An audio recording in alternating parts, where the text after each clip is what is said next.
quiet and introverted. That was Leo's first impression of the guy. He wore a pair of rimless glasses and had a bookish, almost timid air about him.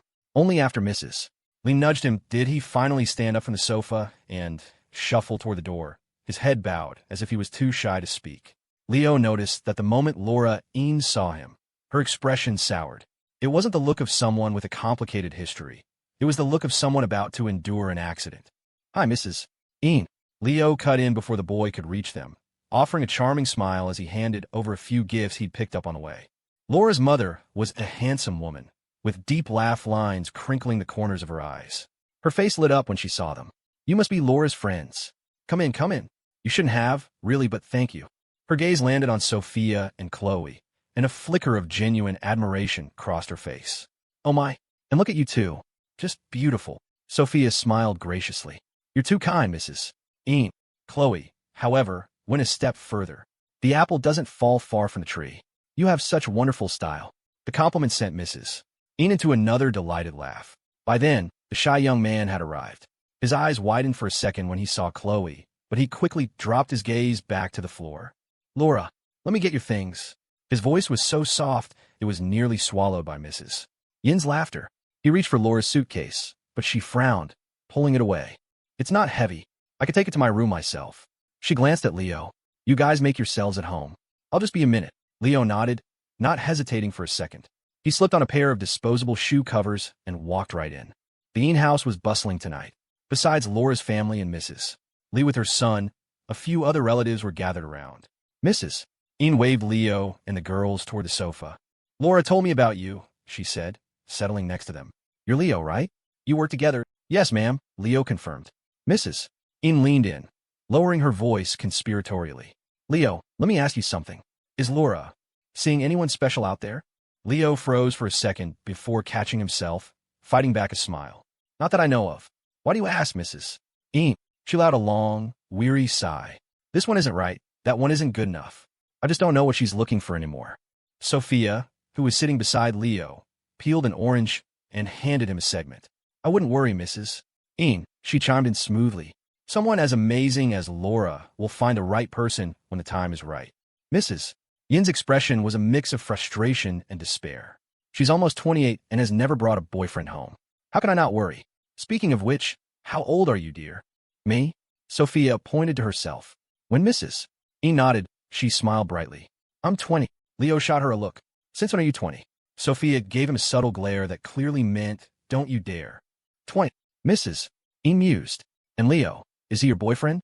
The smile on Sophia's face froze solid. She was completely stumped. Just then, Laura emerged from her room, saving her. "Mom, stop playing matchmaker for 5 minutes," Laura said, exasperated. "If Sophia said no, you'd just try to set her up with someone else, wouldn't you?" Leo, who was taking a sip of water, didn't like the sound of that. He was about to protest when Sophia beat him to it, her voice firm. "Yes." Mrs. Eanes gave a strained laugh, a flicker of confusion on her face. She could have sworn the other, even more beautiful girl was the one who seemed to be with Leo. Deciding not to press the issue, she stood. "Well, I'd better go help in the kitchen. Laura, you entertain your friends." She took 2 steps, then paused, turning back to whisper to her daughter, "Mrs. Lee and Sean came all this way. Don't be rude to them." Laura's patience was wearing thin. I know. Sean was the quiet guy. After being rejected, he had slumped into a chair across the room. His mother, Mrs. Lee, was muttering something to him, her face a mask of disappointment. Every so often, she'd shoot a cold, calculating look toward Laura. Leo leaned closer to Laura, still munching on the orange. "What's the deal here?" Laura sighed, a wave of exhaustion washing over her. "What do you think?" Leo didn't need to say another word. He just gave her a look that said it all. Just then, Sean rallied and came over, sitting on the other side of Laura. He tried to start a conversation, but his nerves got the better of him, and the words came out in a stutter. Laura, how long are you planning to stay in Riverbend?" Laura turned, her face fixed in a polite, professional smile. "I'm heading back in a few days. Things are really busy at the office." Sean, apparently out of material, just mumbled, "Oh," and fell silent. His mother, however, was not so easily deterred. Seeing an opening, Mrs. Lee walked over, grabbed a spare stool since the sofa was full, and sat down with a cloying smile. "Laura, dear, I hear you're a big boss now. You must be making a lot of money." Laura waved her hands dismissively. "Oh no, Mrs. Lee, you must have heard wrong. I'm just an assistant to the owner of a small company. The pay isn't anything special. An assistant? Mrs. Lee's brow furrowed. In her world, that sounded like a secretarial job, a dead end. Her eyes scanned Laura again, this time with a hint of pity. Laura, you graduated from a top university. Why would you settle for being an assistant? She'd raised her voice, and, at a nearby table, Laura's father, Mr. Ian, looked up from his chess game. His daughter, an assistant? In his moment of distraction, he missed a move. His opponent captured his rook. The next move will be checkmate. Still as rusty as ever, old friend, his opponent chuckled. The other men at the table laughed along, but one came to his defense. Give him a break. His daughter's home. His mind isn't on the game. Move over, let me play. He nudged Mr. Ian out of the chair. Go on. Go see your daughter. She's home after all. Go on. Go see your daughter. She's home after all. I heard from my son, she's a big shot at some major company now. Though he'd lost the game, a proud smile spread across Mr. Yin's face. Hearing his daughter praised was better than any compliment to himself. Yes, yes. You all play. I'll go say hello. You do that, another man added. And by the way, Laura's not getting any younger. It's time she found a good man. He lowered his voice, glancing toward Sean. Between us, that kid Sean. Forget it. His family has money, but he's too dull. She could do better. Laura's a catch. She doesn't need to. Mr. Ian knew it was true, but he didn't say anything. He just grumbled about his friends being gossips and walked toward Laura. You're home. Good evening, Mr. Ian. As Laura's father approached, Leo, Sophia, and Chloe all stood up to greet him. Basic politeness, especially in someone's home, was something Leo hadn't forgotten. When Mr. Ian saw Leo, he blinked in recognition. You're Mr. W.H. Leo cut him off smoothly before he could finish. That's right, Mr. Ian. I'm Leo. Oh, Mr. Yin's smile widened. A guest of honor. Why didn't you say you were coming? This simple dinner isn't enough. Come on, let's go to a hotel. I'll book a table right now. He started to shout toward the kitchen. Honey, stop cooking. Before he could get the words out, Leo stopped him. Mr. Ian, please. It was presumptuous enough for us to drop in like this. Don't go to any trouble. A home-cooked meal is perfect. It's cozy. Sensing Leo was being sincere, Mr. Ian relaxed. Others might not know, but he did. This young man was the big boss of Rush Sportswear. Laura's boss. It was because of him that Laura had achieved so much. And because of Laura's position at Rush, he'd been following the company's news closely. He knew all about the recent buzz surrounding Leo, especially the chatter about his love life. The tabloids had been full of stories about his close relationship with the only daughter of Ethan Jiang, chairman of the Jiang Corporation. Could it be? Mr. Yin's gaze shifted to the two young women talking with his daughter. Sure enough, both were stunning. His eyes lingered on Chloe for a moment longer. She had an unforgettable presence. It really is her, he murmured to himself. Just then, his wife came out of the kitchen. What were you yelling about, dear? Mr. Ian waved a hand dismissively. Nothing. Just asking you to get the key to my liquor cabinet. My daughter's home, and it's a happy occasion. I'm breaking out the good stuff.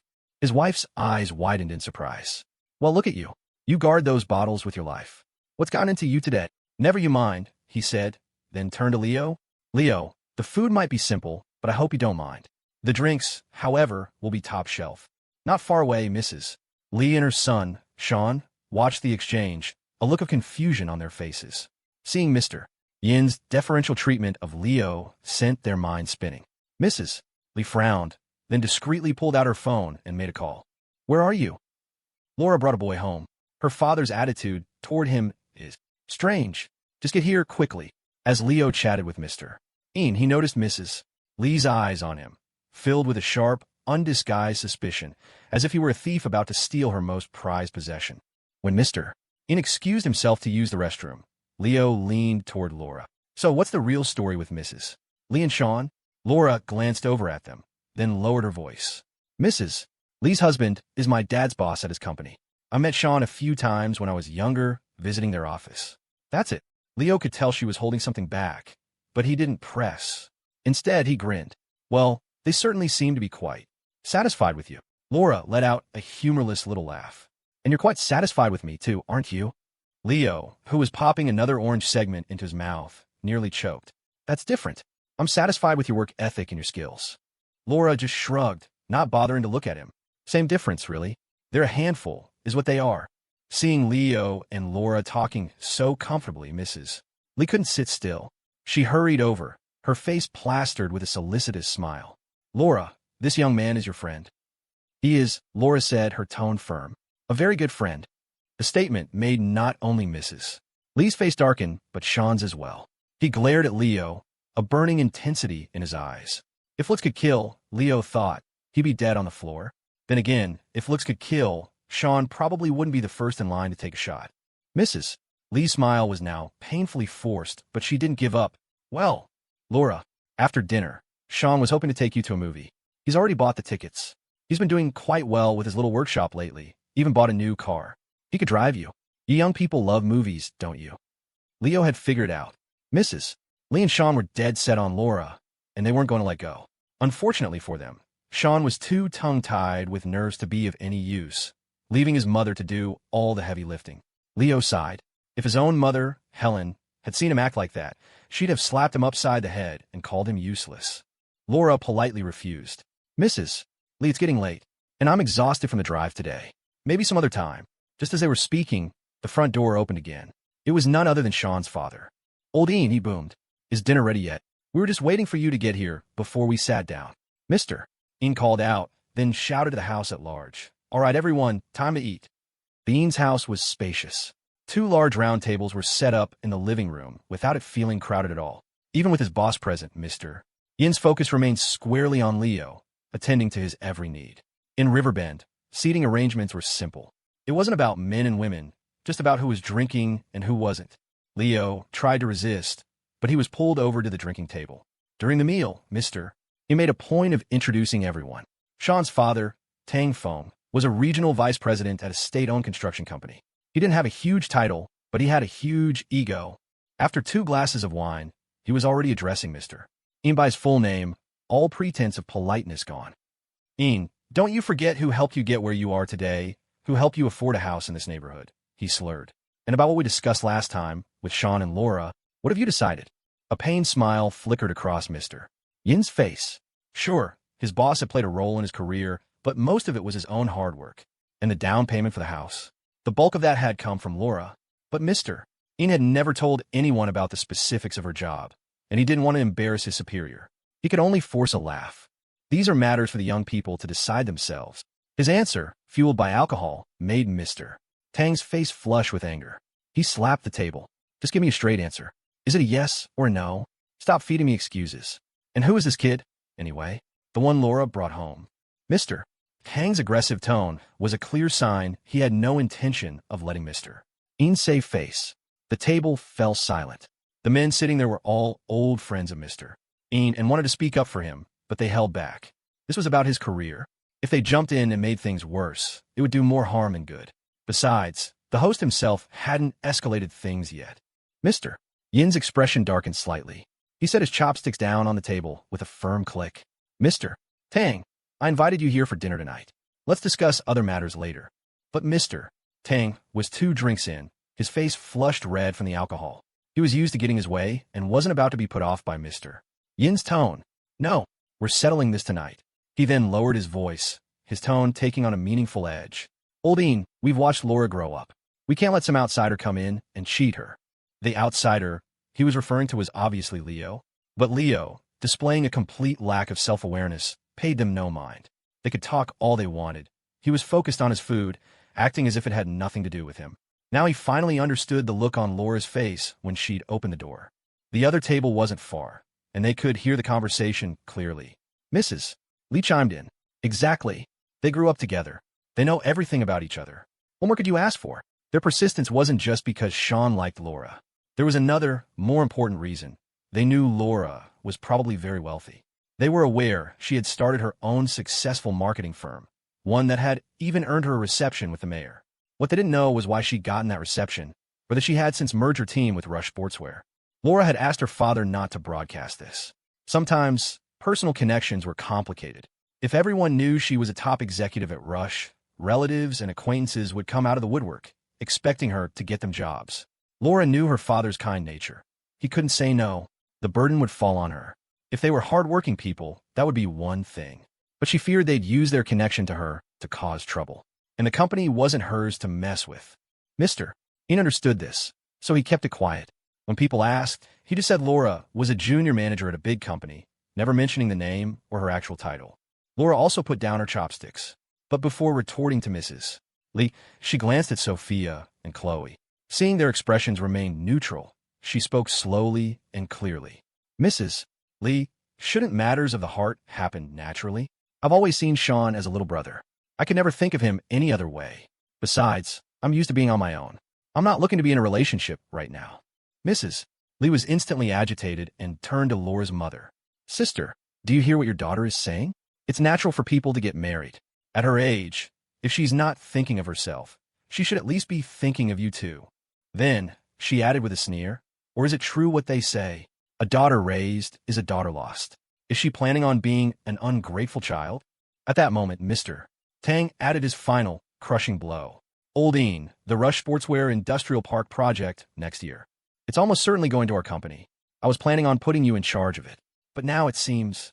He trailed off, took a deep swig of his drink, and said nothing more. The meaning was crystal clear. If you don't convince your daughter, you can forget about that project. Mr. Tang, either too drunk or too arrogant to notice, didn't see the strange look that came over Mr. Yin's face. He even saw him glance over at Leo, who was still eating. Thinking Mr. Yin didn't grasp the scale of the opportunity, he elaborated. This industrial park will be the largest production hub in the county. The initial investment alone is over $20 million. It took me a long time to secure this opportunity. Leo knew about the industrial park. Mr. Stewart was handling it, so he hadn't been deeply involved. While the investment was large, much of it was subsidized by the county. All he had to do was grow his company and pay his taxes. And as luck would have it, that was exactly what he planned to do. It was his duty, his responsibility. But since they were making such a fuss, he recalled the details. Riverbend wasn't a large town. Its economic growth was sluggish, lacking a pillar industry. While the John Corporation was a local company, its primary business was real estate, with projects spread across the country. It couldn't provide enough jobs to retain local talent. The county leadership knew that land for development was limited, and so was the population. Real estate could boost the GDP temporarily, but it wasn't a long-term solution. For sustainable growth, they needed manufacturing. Previous attempts to attract businesses had brought in companies that were either too small or too damaging to the environment. The county had wanted to support a local enterprise, but none had stepped up. The sudden emergence of Rush Sportswear had finally given them hope. In a matter of months, it had swept the national market. And for what they understood, its founder, Leo White, had ambitions far beyond just sportswear. His recent moves seemed focused on financial investments. Silver Fir Capital was registered in Riverbend, which meant its taxes were paid there too. Because of this, and because of Leo's promise to contribute to his hometown's development, the industrial park project had received the county's full backing. It was a win-win situation. To give the county a tangible benefit, Leo had even decided against using his own Apex construction to lead the project, handing it over to the county to manage. Mr. Yin didn't answer Mr. Tang right away. Instead, he turned to Leo and asked carefully, Leo, Riverbend isn't a huge market. Why would Rush build an industrial park here? You're asking him? Mr. Tang snorted with derision. What does a punk kid like him know? Leo was gnawing on a spare rib, his mouth slick with grease. He waved a dismissive hand without looking up. Yeah, what do I know? Maybe they want to use the park to improve the local job market, help Riverbend attract more talent. Mr. Yin heard the official-sounding answer and wisely decided not to press further. But then Leo suddenly added more. The park is just the beginning. The hope is to use the Rush brand to attract other apparel companies to set up shop in Riverbend. With the current government incentives, it shouldn't be hard. Besides, Rush's strategy is heavily focused on e-commerce. We're aiming to become the country's largest online lifestyle brand. If that takes off, it will drive growth in shipping, packaging, and other related industries. Leo rattled off a lengthy summary of Rush's plans. None of it was secret anymore, so he didn't mind sharing.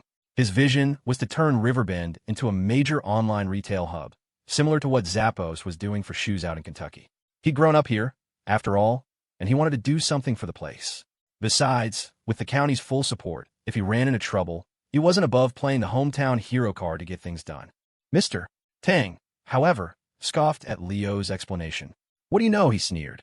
Rush's development strategy is a corporate secret. If it were as simple as you say, everyone would be a success. Leo couldn't be bothered to argue. This guy's an idiot, he thought, but held his tongue out of respect for Mr.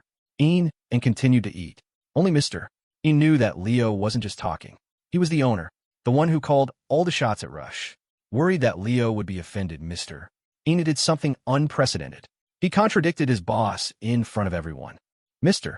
Tang, Leo has great vision. If he says that's Rush's plan, then that's basically how it's going to be. Mr. Tang, already annoyed, grew even more furious. Are you telling me my judgment is worse than some punk kids? Mr. He just gave a non-committal laugh. Hey, let's eat. Don't just drink. Mr. Tang sneered, slammed his fork down on the table, and shot to his feet. Ian, you enjoy your meal. I have to go. He paused. And by the way, put a hold on those projects you're working on. I'll have someone notify you tomorrow. Without another word, he turned to leave, yelling across the room to his wife and son. What are you still eating for? Let's go. Mrs. Ian quickly stood up, trying to smooth things over. But you were having such a nice time, why leave now? Honey, she said to her husband, watch what you say. For once, Mr. Ian stood his ground. He smiled and waved a hand. It's fine. Mr. Tang is a busy man. We shouldn't keep him. He knew what was more important, his own career or his daughter's future. He could always retire. But Laura was young, and her career was taking off. He couldn't let anything jeopardize that. His defiance only enraged Mr. Tang further. He stormed toward the door with his wife and son in tow. As he opened it, he found someone standing on the other side about to knock. Mr. Tang stopped short. Faye, what are you doing here? Faye, caught off guard by the suddenly opened door, also paused. She studied him for a moment before asking tentatively, Mr. Tang. Mr. Tang nodded. Faye had been Ethan Jiang's executive assistant, present at nearly every important meeting. As a player in the construction industry, Mr. Tang had dealt with the Jiang Corporation many times and recognized her instantly. Even though the Jiang Corporation wasn't what it used to be, a wounded lion was still a lion. It remained a giant beyond the reach of most people. Mr. Tang knew this and adopted a respectful tone. Faye, what brings you here? Faye peered past him into the noisy room. Many people were on their feet, trying to convince Mr. Tang to stay, but a few remained seated, unbothered. Chloe was one of them. She spotted Faye and waved. Faye! A bright smile spread across Faye's face. She brushed past Mr. Tang without a second glance and walked inside. Chloe, she said, her voice warm, Mr. Jiang asked me to bring you something. It's downstairs. When do you want to get it? Leo had walked over by then. He was delighted to see Faye and clapped her on the shoulder. Faye, long time no see. You're looking more beautiful than ever. Faye beamed at the compliment, not even noticing that Leo had just wiped his greasy hands clean on her blazer. Mr. White, you're looking more distinguished than ever yourself. Mr. White, you're looking more distinguished than ever yourself. You're too kind. Leo laughed, then turned to Chloe. What did your dad send that was so important he had Faye deliver it personally? At the mention of the gifts, Chloe looked a little embarrassed, avoiding Leo's eyes. None of your business. Seeing her reaction, Leo's eyes narrowed playfully. Don't tell me you actually got presents for my parents. Chloe looked like a kid caught with her hand in the cookie jar. She stammered for a moment before her surprise took over. How did you know? Leo slapped his forehead. You really did. The problem is, I'm their son, and I didn't get them anything.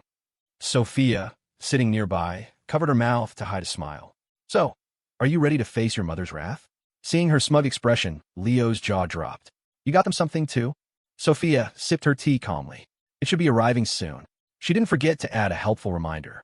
You still have time to go buy something. The other guests were baffled, though Laura had a good idea of what was happening and was trying not to laugh. Mr. Tang, however, was frozen in place, utterly dumbfounded. Mr. Jiang, Chloe, could this young woman be a Jiang? Mr. Tang, didn't you have somewhere to be?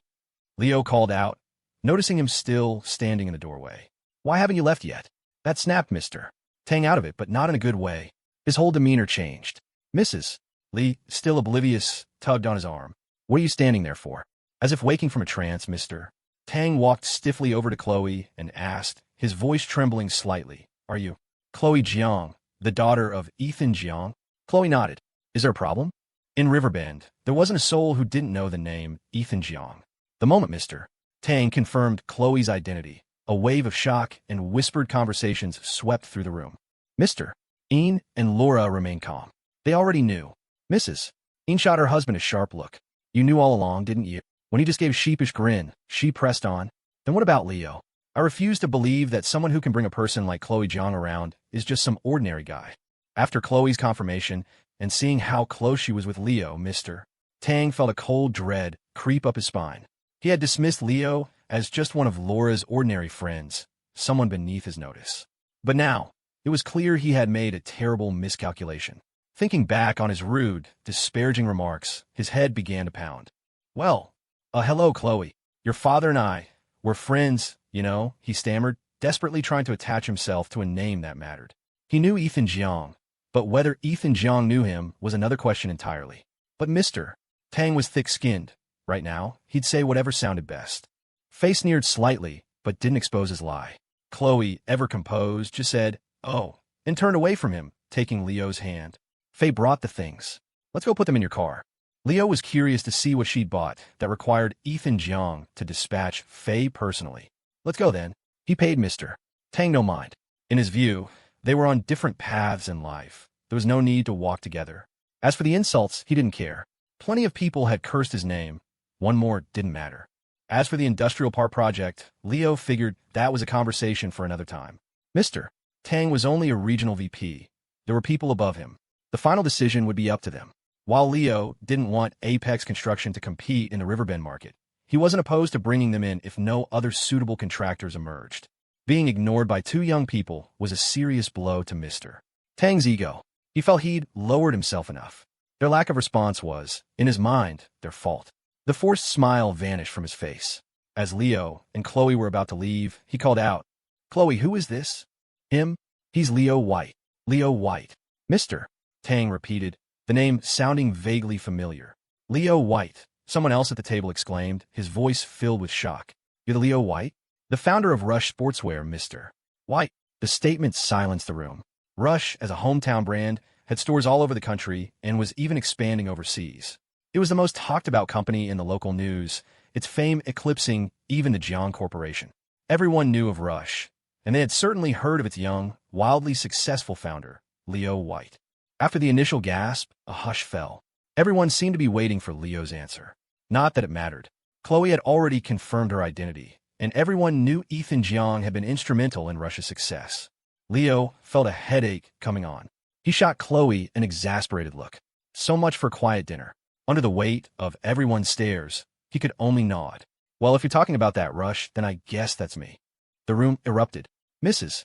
Een, having been clued in by her husband earlier and now knowing that Laura worked directly under Leo in a position of immense power, felt her face flush with excitement. Mr. White, you're. She was so flustered she could barely form a sentence. A person she'd only seen on the news was standing in her living room, and she had just called him by his first name. It felt like a dream. Leo gave an embarrassed smile. "Please, Mrs. Een, Mr. Een, I still have to drop Chloe off, so I won't impose any longer. I'll come by and visit properly another day." More and more people were crowding around him, and Leo had no desire to be gawked at like a zoo animal. He made his escape, but not before calling out to Laura. "Laura, I'll coordinate with Mr. Stewart. You'll be in charge of the industrial park project here in Riverbend. I've already spoken with the county. They'll take our recommendations seriously when choosing contractors." Leo's words were a death knell from Mr. Tang. Was I too harsh just now? He thought, his heart sinking. "Mr. White," he called out, desperate. But before he could say more, Leo cut him off. "Mr. Tang, you could just keep calling me Punk Kid. It fits. I'm really not that old." He was already moving toward the door. "I have things to do. Bye." He took 2 steps, then paused, turning back to Mr. and Mrs. Een. "Mr. and Mrs. Een, Laura has a good head on her shoulders. You can't rush matters of the heart. You two should trust her judgment."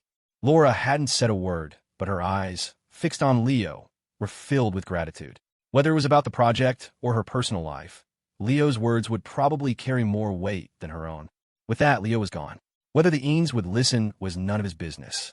He wouldn't have meddled at all if it weren't for Laura. Mr. and Mrs. Een were too polite to stop him, just calling out welcomes for him to visit again. The moment he left, the living room exploded into a cacophony of voices. "Well done, old Een. You've managed to latch onto the Rush juggernaut." "Laura, how old is Mr. White? He looks so young. And those 2 girls with him, which one is his girlfriend?" The questions were all about Leo. Laura felt a headache of her own coming on, suddenly understanding why Leo had been in such a hurry to leave. "You know, I'm pretty tired from drive. I'm gonna go rest. We'll talk next time." She slipped away, retreating to her room and locking the door. Leaning against it, She let out a long, slow breath. Mr. Tang, the first to declare he was leaving, was still there. Old Ian, he began, his voice wheedling about that industrial park project. I know you're the man for the job. I have complete confidence in you. His rapid change of face was disgusting to everyone present, but they didn't say anything. Mr. Ian, however, was unmoved. He sighed and shook his head. Mr. Tang, you're too kind. We'll talk about this later. Mr. Tang rubbed his nose sheepishly.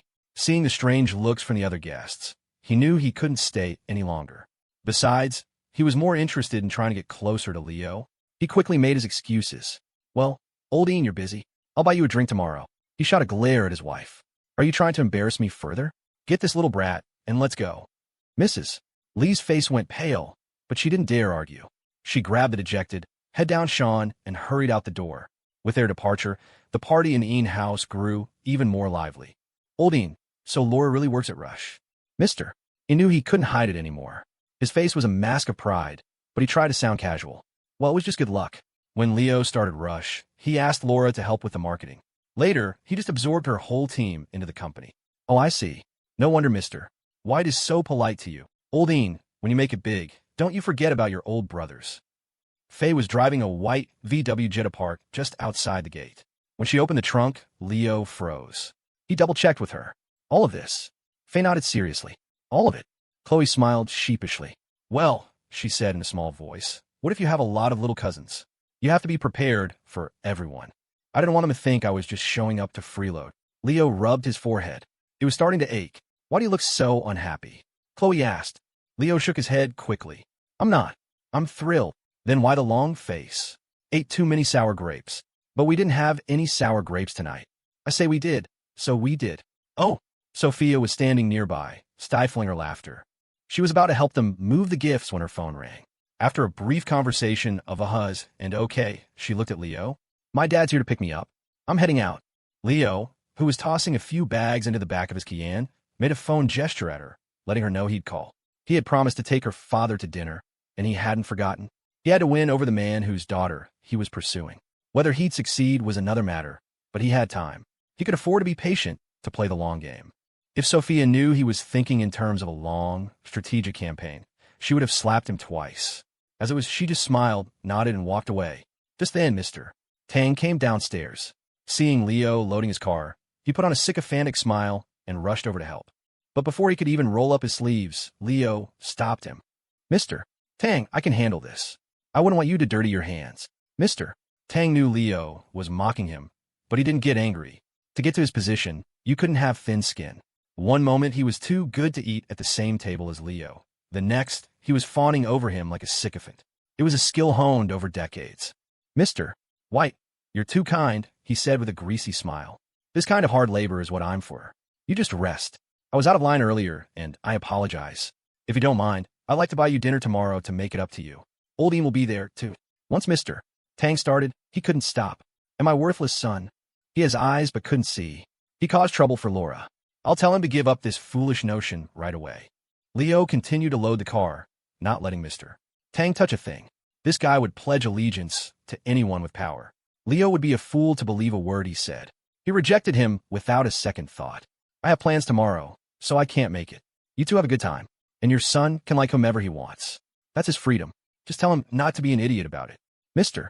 Tang just kept nodding and smiling, saying yes, yes, all traces of his dinner table arrogance gone. At his age, he understood the art of bowing and scraping. Constant aggression only brought trouble. When you offended someone you couldn't afford to offend, you had to correct the mistake immediately. Whether they forgave you was their business. Your attitude was yours. If Leo decided to hold a grudge, there was nothing he could do but accept his bad luck. Of course, Leo wasn't going to bother with him. There were too many people like him in the world. If he tried to settle a score with every one of them, he'd have no time for anything else. That didn't mean he was a pushover. Just ask Jesse Jiang, who was supposedly so depressed he couldn't leave his house. But Mr. Tang? Leo didn't even consider him a real opponent. Mr. Tang knew this, which is why he stood there, bent at the waist, his posture a study in deference. Well then, Mr. White, I won't disturb you any longer. If you need anything in the future, just give me a call. I'll make sure it gets done. It was just empty talk. If there was a problem Leo couldn't solve, Mr. Tang certainly couldn't. But the polite words had to be said. He didn't wait for a reply. instead kicking the silent Sean beside him. Let's go. Wait till I get you home. Then he pointed at Mrs. Lee. And you, stop spoiling him. Matters of the heart can't be forced. You are forbidden from harassing that family again. The words were clearly meant for Leo to overhear. Once they were a safe distance away, Mrs. Lee finally erupted. Mr. Tang, you'd better explain yourself, or this isn't over. Is that Leo White really so powerful? He's just a guy who sells clothes. What can he do to you? You're a VP at a state-owned company. Mr. Tang looked like he wanted to slap her. You don't know anything.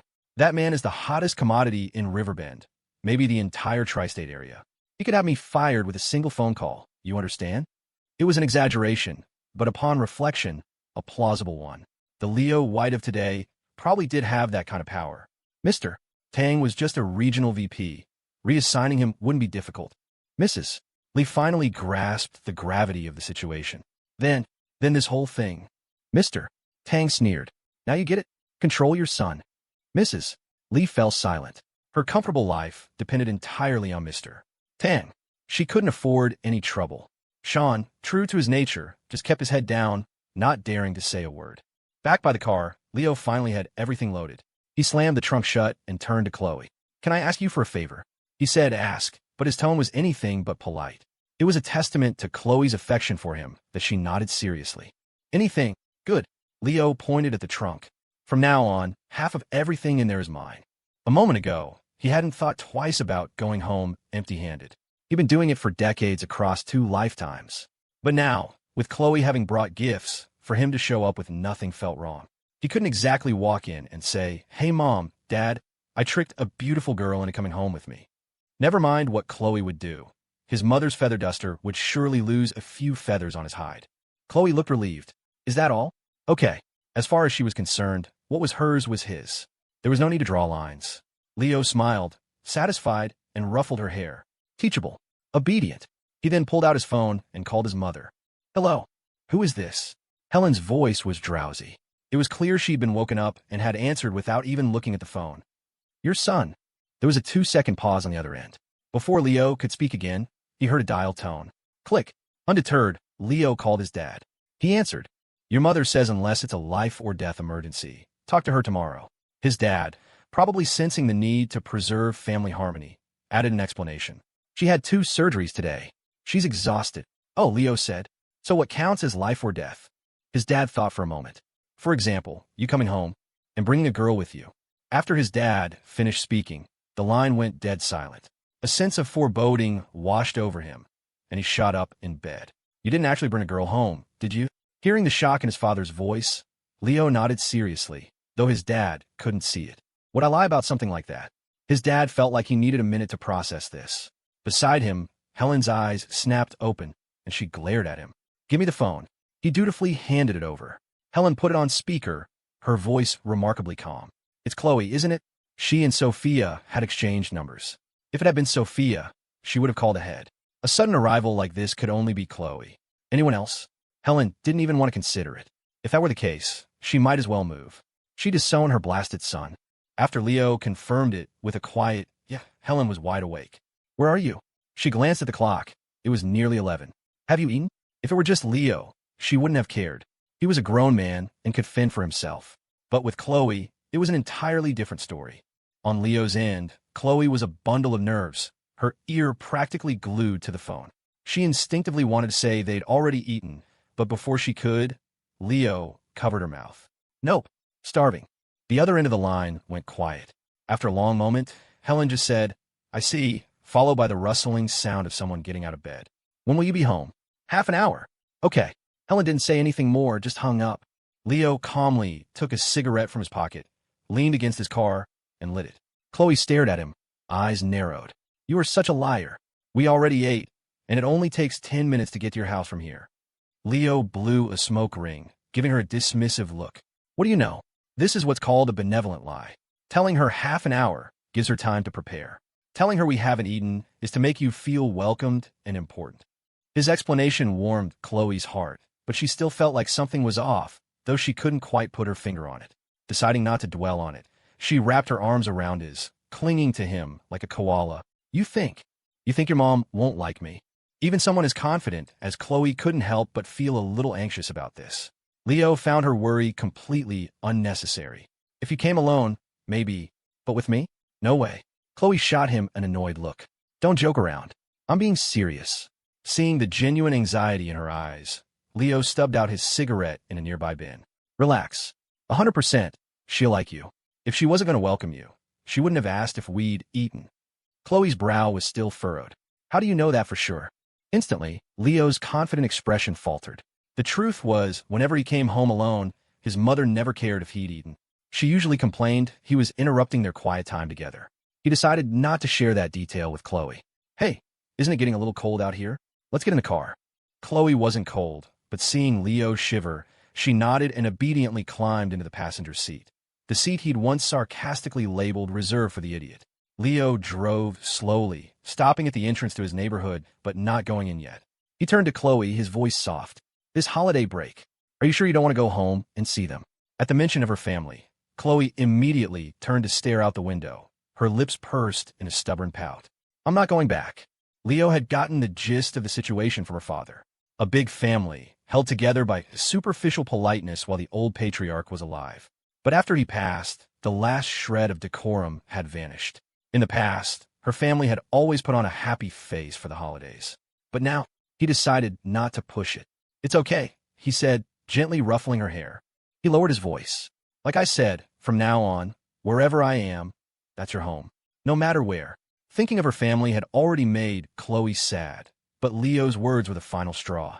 Tears welled up and streamed down her cheeks. She stubbornly wiped them away. You jerk. You always make me cry.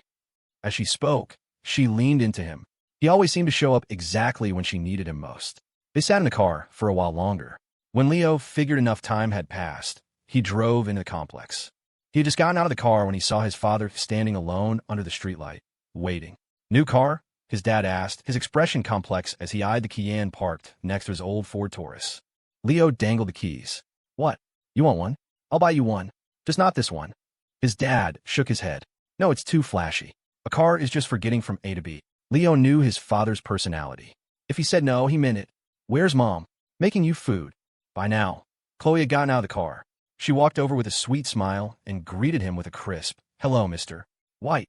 David White smiled back warmly. It was a long drive. You must be exhausted. Come on, let's go upstairs. The food should be ready soon. He moved to take the suitcase from Chloe's hand.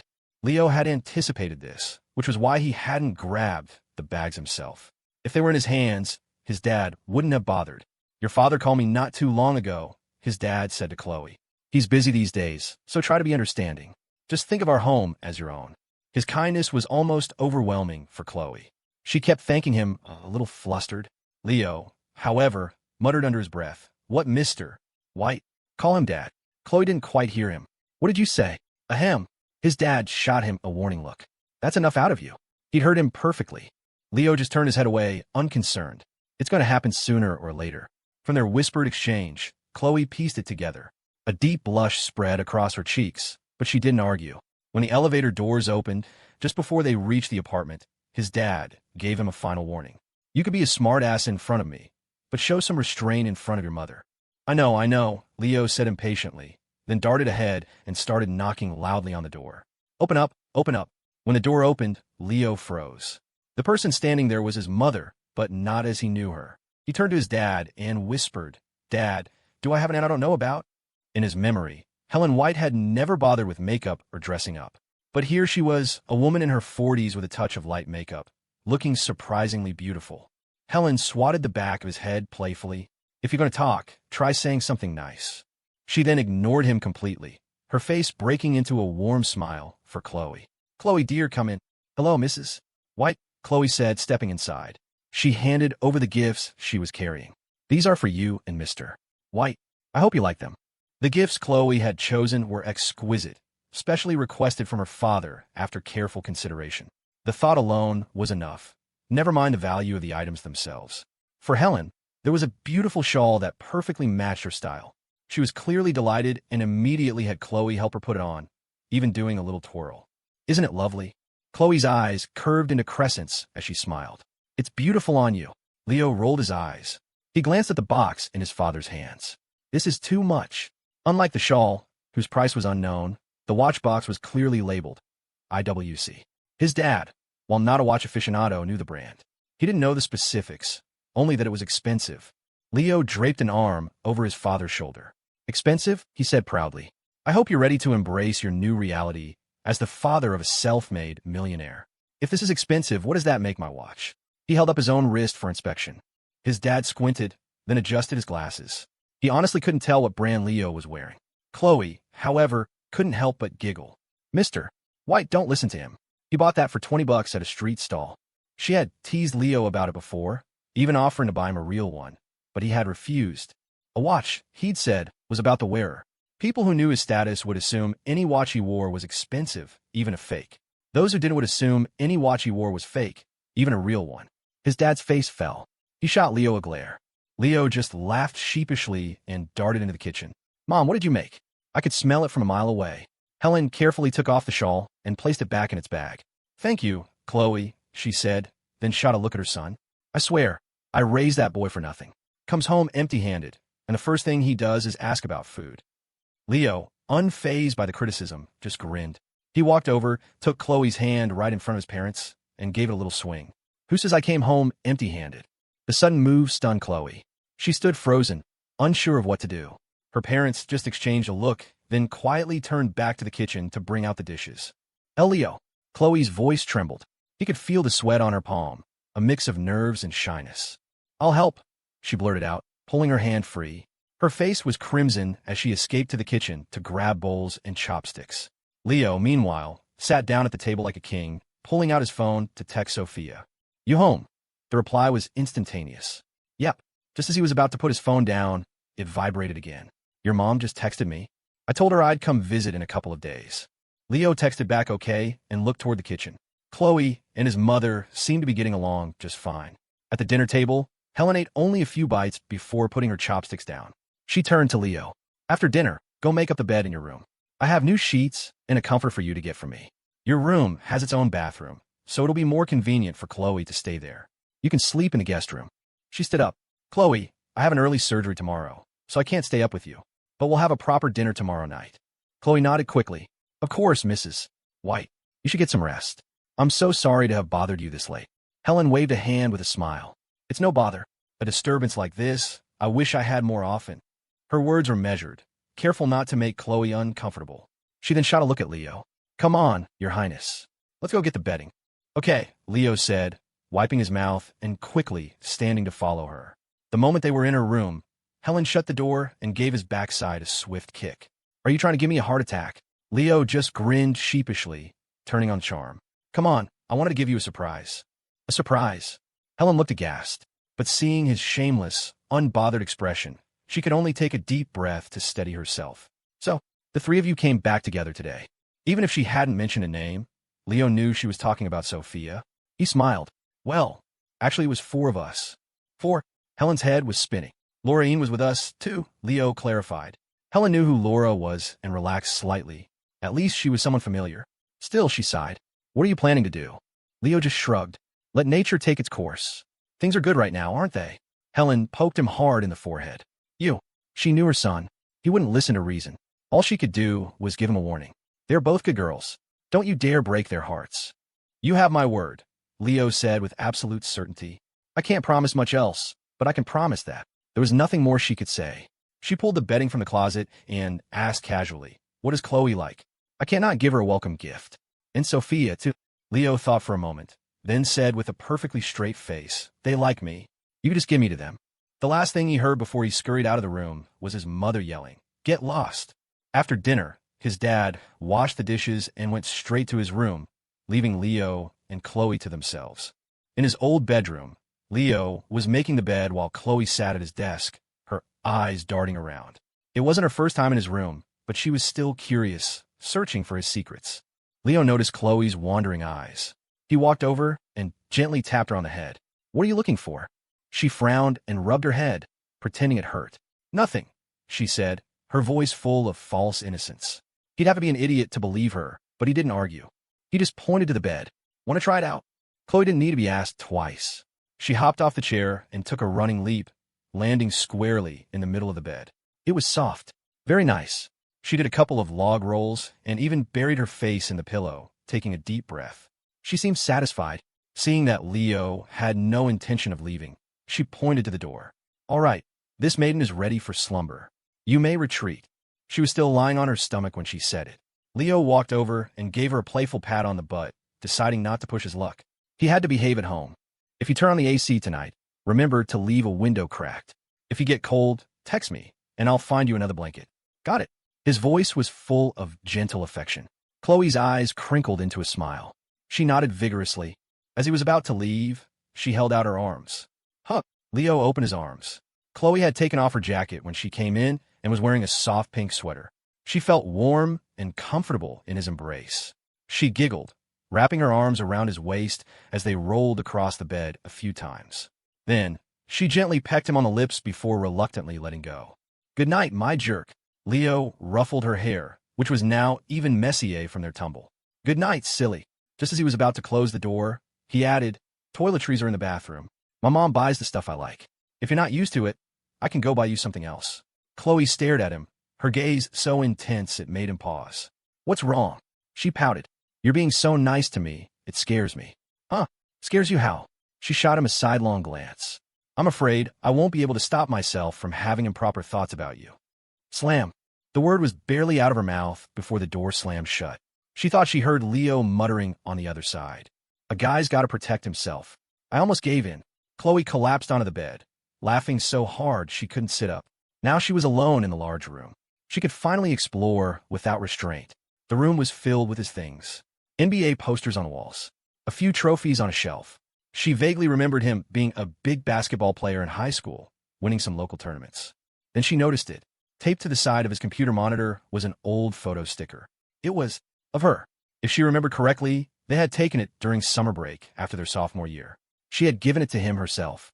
In the photo, her face was still round with teenage youthfulness, her smile sweet and full of life. Seeing it sparked a strange feeling in her heart. If only we could go back to then, maybe all the other stuff wouldn't have happened. It was just a fleeting thought. Her eyes moved on. On the bookshelf above his desk was a box.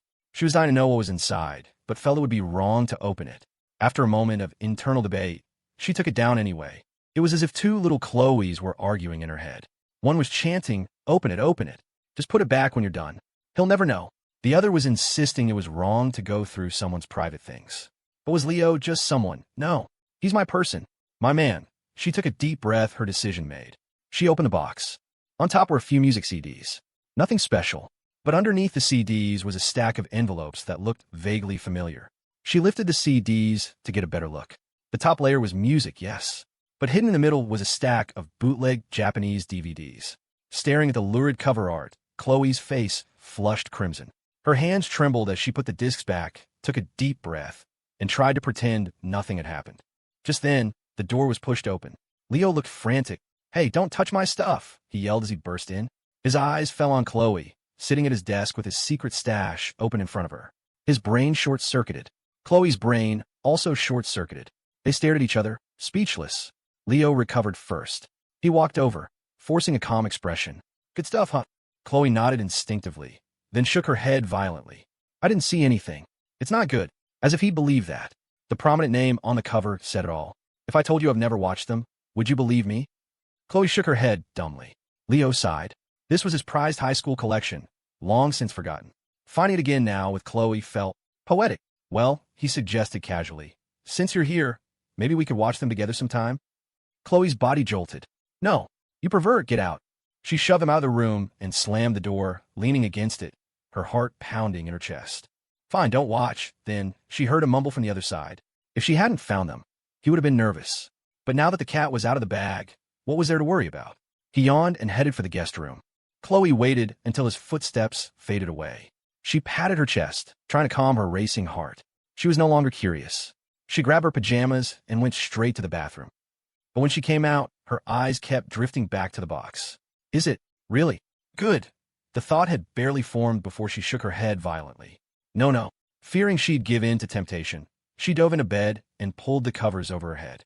But a few moments later, she peeked out, muttering to herself, does that jerk really like watching that kind of stuff? Chloe didn't sleep a wink. At breakfast the next morning, she had huge dark circles under her swollen, red eyes.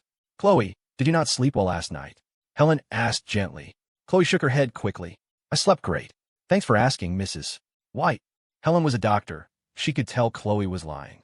But seeing Leo smirking to himself on the other side of the table, she decided not to press the issue. The two of them had their little secrets. In the past, she might have pulled Leo aside for a stern talk. But not anymore. He had built an empire at such a young age. He knew what he was doing. She didn't need to meddle. On this point, she and his dad were in complete agreement.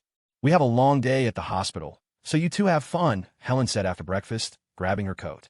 Oh, and Chloe, we'll all have dinner together tonight. Okay, Mrs. White. His parents left together, leaving a table of empty dishes behind. Leo leaned back in his chair, picking his teeth with a toothpick. What are you looking at? Aren't you going to wash the dishes? He grumbled, seeing Chloe staring at him. His tone made Chloe's eyes well up. Can you please not be so mean? He had to admit, her pouty face was incredibly cute. He couldn't resist pulling his chair over and gently pinching her cheeks. Fine, you wash the dishes, and then I'll take you to a movie. He waggled his eyebrows as he said the word movie, a mischievous glint in his eye that screamed bad intentions. If it weren't for last night, Chloe might have believed him. But now, she looked at him with suspicion, clutching the collar of her shirt and shrinking away. No. Leo rubbed his nose, exasperated. Why are you so scared of me? They'll look like a bad guy. He leaned closer. Not look like. You are one. Chloe pushed him away, but he persisted, puckering his lips and planting a series of messy kisses all over her face. Ahem. Just as they were getting into it, a sharp cough came from the doorway. Chloe froze, mortified. She ducked her head, wishing she could disappear. Failing that, she grabbed a stack of bowls and fled to the kitchen. What are you doing back? Leo asked, as composed as ever. It's not like they were doing anything scandalous. His dad's expression was unreadable. After a long pause, he said, Forgot my car keys. Leo, thinking it was no big deal, tossed him the keys to the Kian. Want to try it out? His dad didn't hesitate. He took the keys and left, but not before giving Leo a final warning as he closed the door. Control yourself. Leo just gave him an okay sign. In the kitchen, Chloe was humming as she washed the dishes. Leo came up behind her and wrapped his arms around her waist. How does it feel to do the dishes? She didn't answer his question. Instead, she asked urgently, Is your dad gone? When Leo nodded, she let out a sigh of relief. Leo glanced at her. What are you so afraid of? Chloe snuggled back into his embrace, her voice a soft, girlish murmur. I'm afraid your parents will think I'm too casual or easy. Leo's hands, which were wrapped around her waist, started to inch their way up, an almost instinctual male impulse. They won't, because you're Chloe Jiang. A sweet warmth spread through her chest. Her whole body relaxed, practically melting against him. He was free to do as he pleased. Washing the dishes should have taken a few minutes. They were in the kitchen for nearly half an hour. When they finally emerged, Chloe's face was an even deeper shade of red. So, Leo said, What were you doing last night that you didn't sleep? Chloe's heart skipped a beat. And nothing. Her expression gave her away. A knowing grin spread across Leo's face. He leaned in and whispered in her ear, Don't tell me you were still thinking about those DVDs. No, I wasn't, she denied, waving her hands frantically. Thankfully, Leo didn't press the issue. His room didn't have a DVD player, and his computer didn't have a disk drive. There was no way to watch them anyway. He was just teasing her. Why don't you go take a nap? He suggested. Chloe still shook her head. No, it's okay. She then said, We haven't been back here in so long. Let's go for a walk. Riverbend was still Riverbend. It hadn't stopped for anyone who had left, nor would it change for anyone who returned.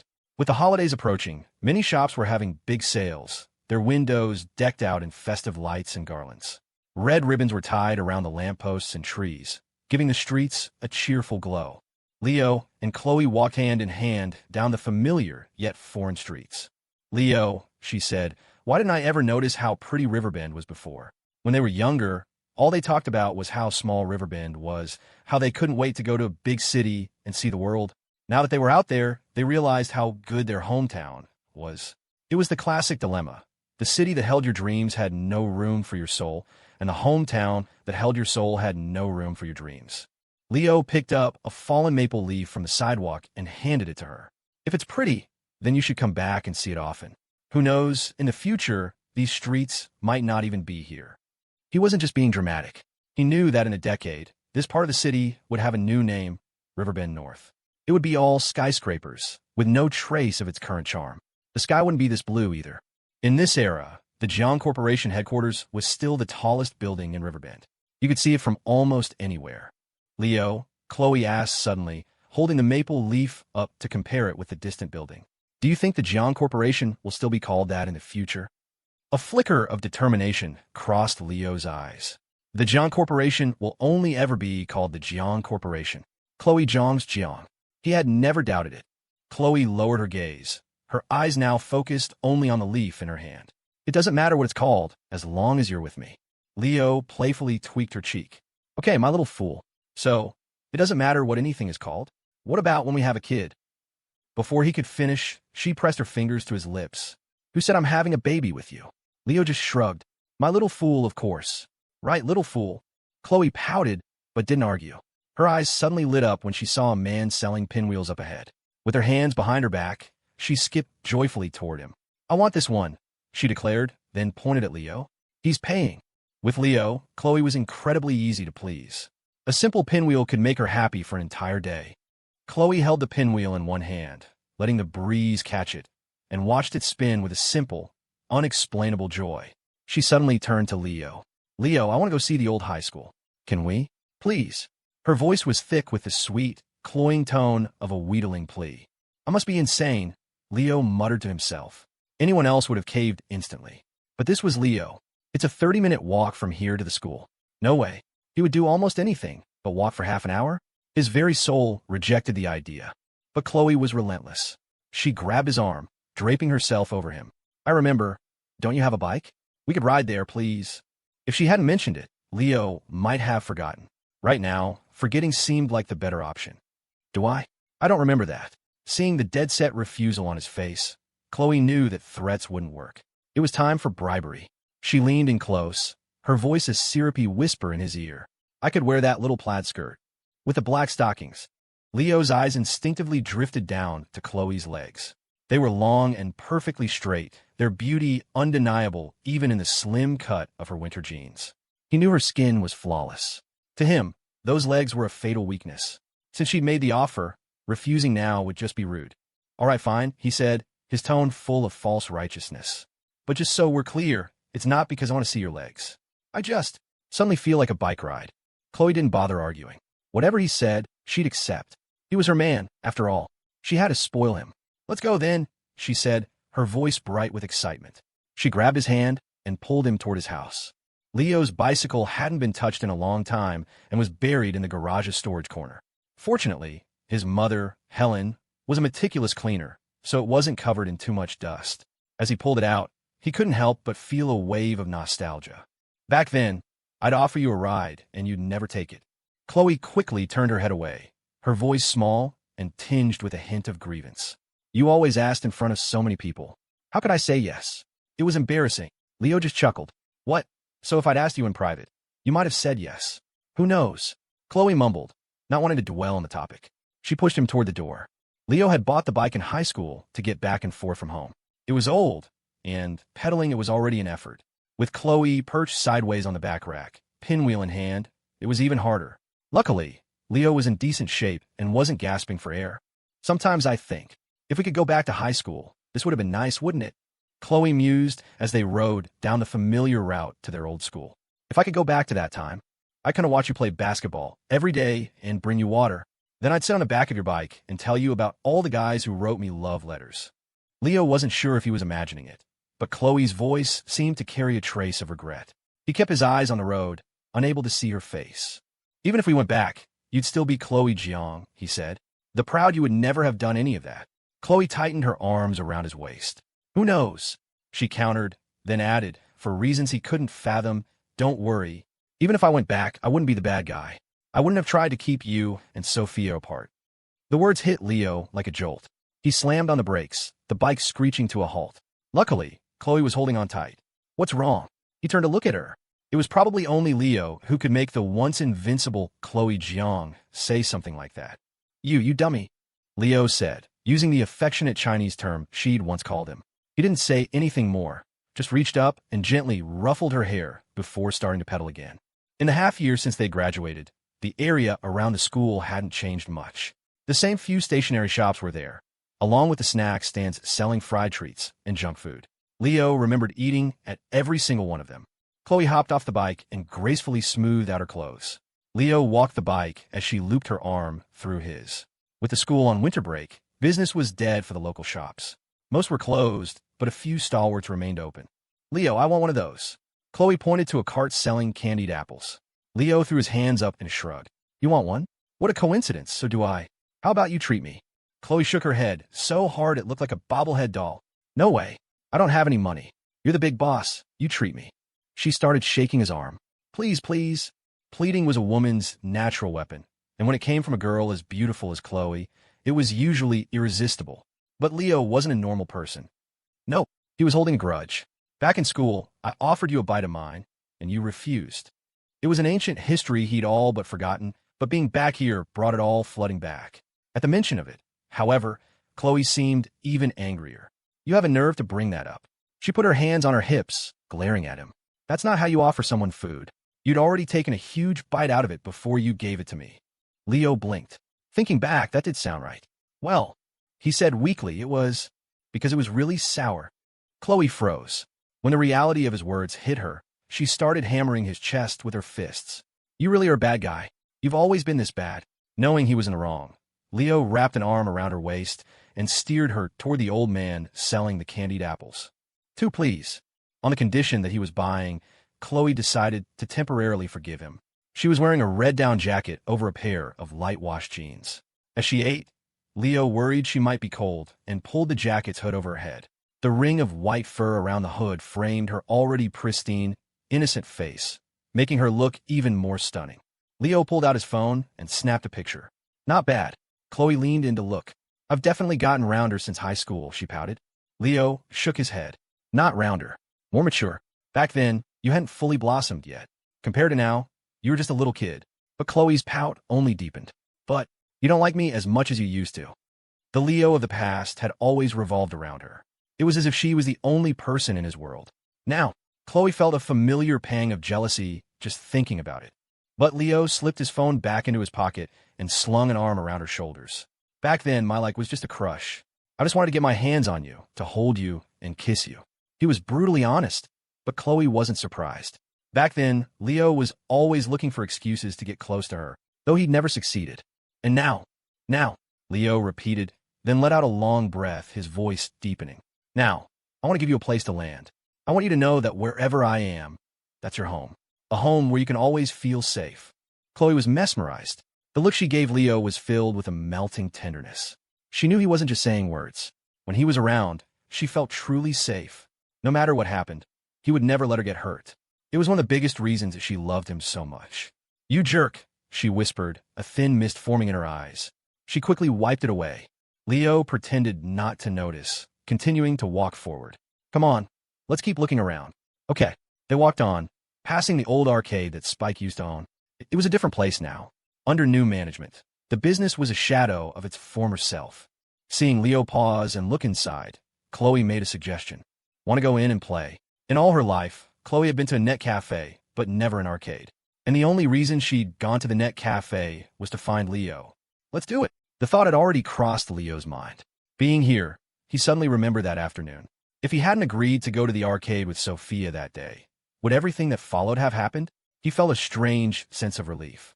Excusing himself to the restroom, he sent a quick text to Sophia. That little bit of sunshine will find its way to you.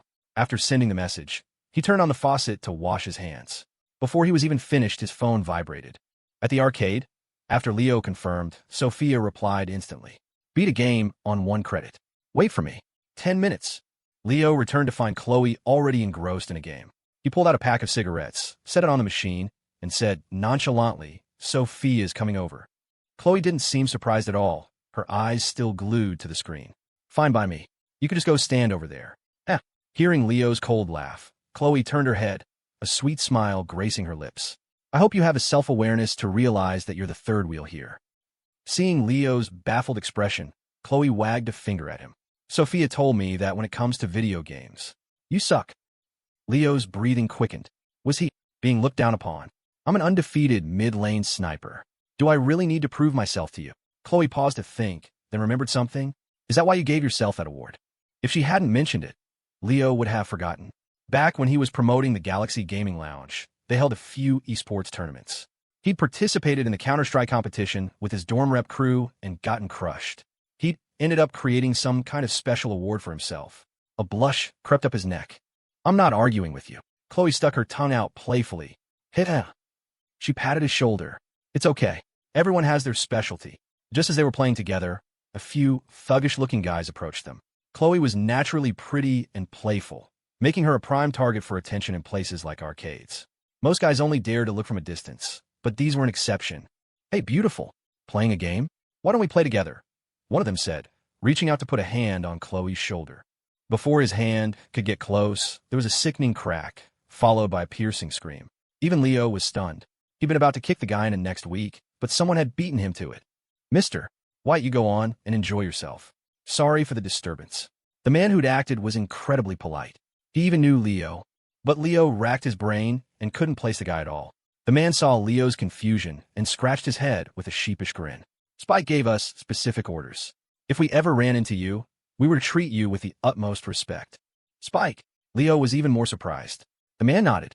"Yeah, Spike bought this place back a few days ago. He put me in charge." Just as they were talking, another group of men swaggered in. The punk who'd just been disciplined lit up when he saw the newcomer. "Bro, he hit me." Leo ignored them, turning to check on Chloe. He relaxed when he saw she was unfazed. But then she looked back at him, a mischievous glint in her eyes. Leo flicked her on the nose. "You really are a femme fatale." Chloe's eyes curved into crescents as she smiled. "I only want to be fatal for you." Leo smiled back. "Yeah, as long as it was just him. Anyone else could go take a hike." He stood up and faced the man who had just entered. He expected more trouble, but the man walked straight over and slapped the punk across the face. Spike, along with his sister Ing and Gabby, arrived shortly after. "Leo, when did you get back to Riverbend?" Spike said. "If Ace hadn't told me you were at the arcade, I wouldn't have even known." Leo spread his hands. "Just got in yesterday. Was passing by and decided to pop in for old time's sake." "Why'd you buy this place back?" In front of outsiders, Spike might project the image of a tough crew leader, but in front of Leo, he immediately put on a harmless smile. "Arcade business is getting worse. Ace bought it from me for too much, and I couldn't let him take a loss. I had some spare cash, so I just took it back. Besides, this place, it means a lot to us." After speaking, Spike looked at the punk who was still completely bewildered. He ignored him and turned to the burly man who had entered earlier. "Is that your little brother?" The man shook his head vigorously. "Spike, you handle it however you see fit. A lot of guys call me bro. I don't know this one." Spike nodded, but didn't deal with it immediately. Instead, he introduced him. "This is Mr. White. Go on, call him Mr. White." The man was wide and stout. Though short, he was heavy, with a face full of tough flesh and a gold signet ring on his finger. He bowed obsequiously to Leo. "Mr. White, good to meet you, sir." After Leo nodded, Spike continued. "Leo, he's Wendy's uncle." He was referring to Wendy One, the cute girl from the train. "You remember what happened with her, right?" The smile on Leo's face vanished. Wendy's mother had been in an accident at Richard Chien's garment factory, only to be countersued by the company. Leo had called in a lot of favors to help, but nothing came of it. For Spike to suddenly bring it up now, it was jarring. Spike added, "Pat here has some evidence, it's just—" Pat was the heavy-set man. At the mention of it, his face filled with sorrow. "Oh, my poor sister. Mr. White, you have to help her." A crowd was gathering, mostly onlookers. People were like that sometimes. The moment they saw a spectacle, they had to stop and stare, no matter what it was about. Leo had originally helped Wendy partly because he knew her, and partly because he wanted to use the incident to cause trouble for Richard Chien.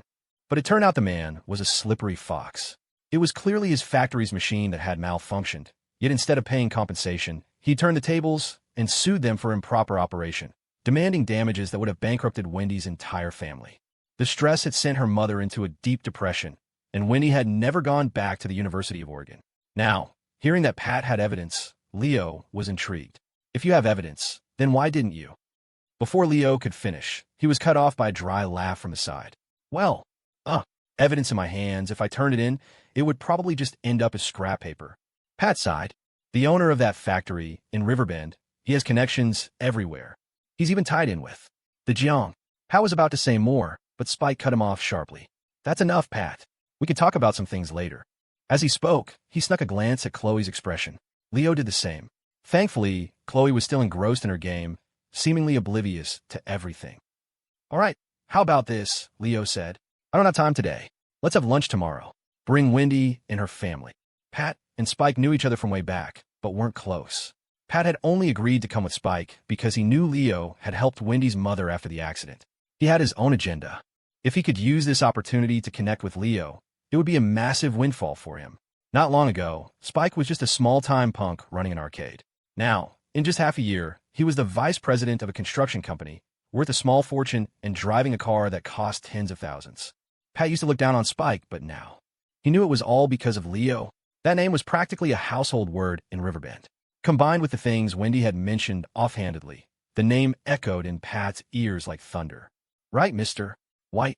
I won't disturb you any longer today. You play, have fun. I'll be going.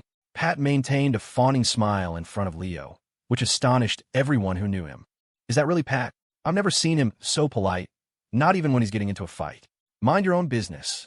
Pat left, and the area around them suddenly felt much emptier.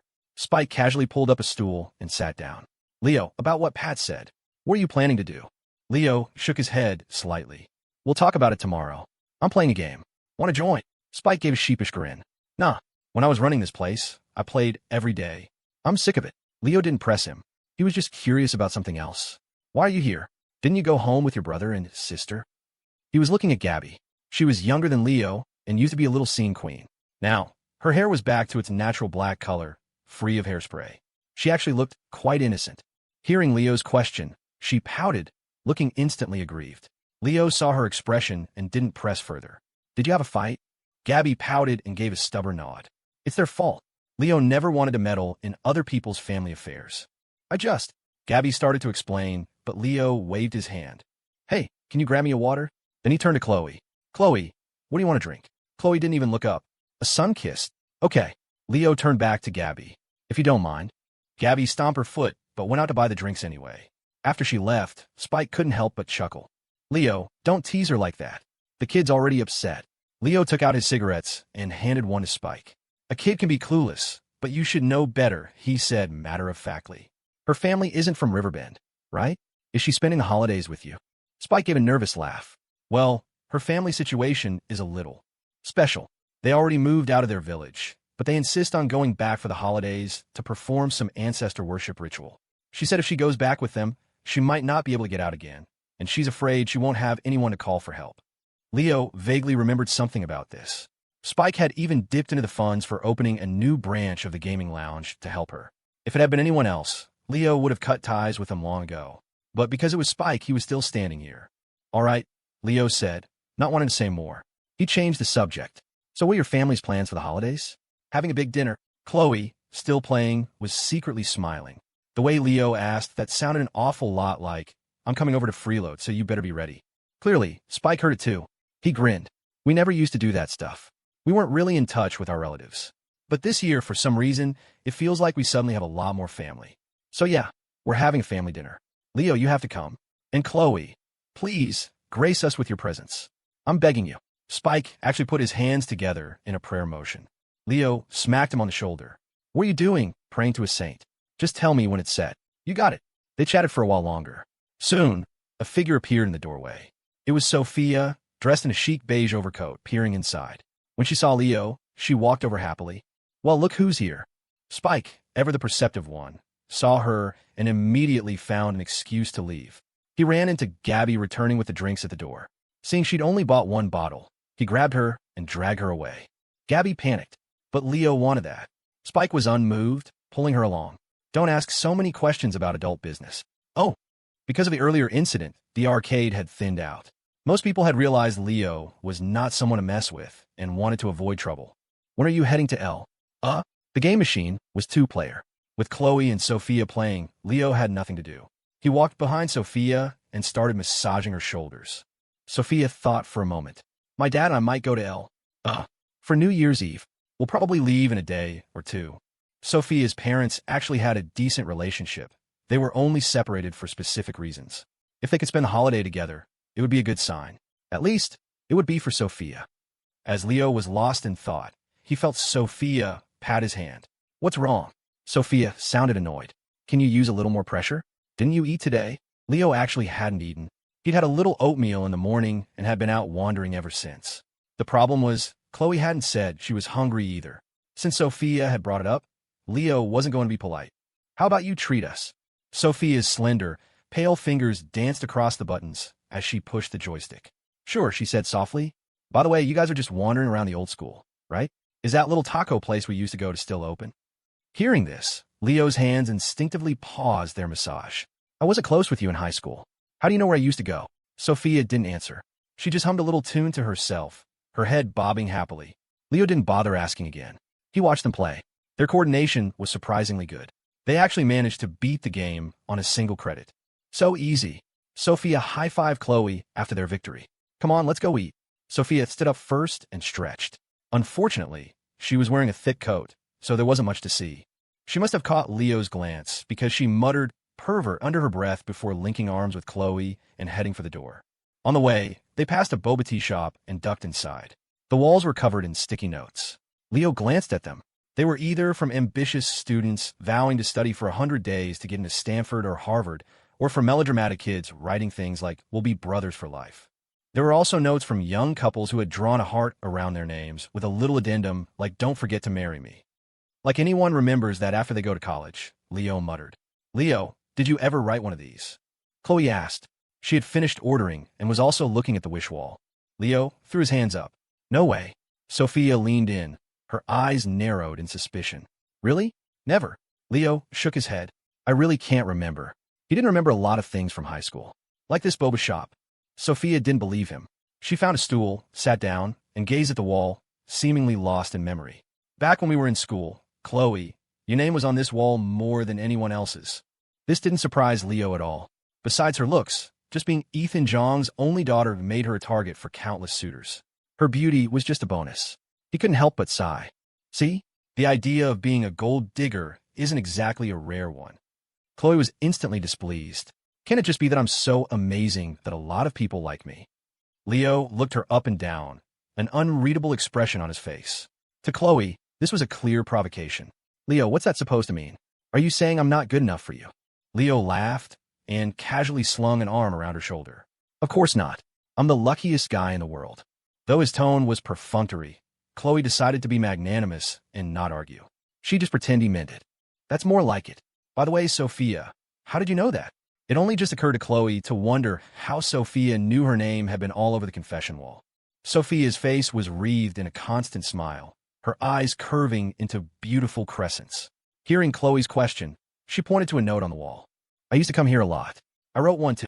Oh, Leo was curious. He followed her finger and, sure enough, among the sea of notes, he found her handwriting.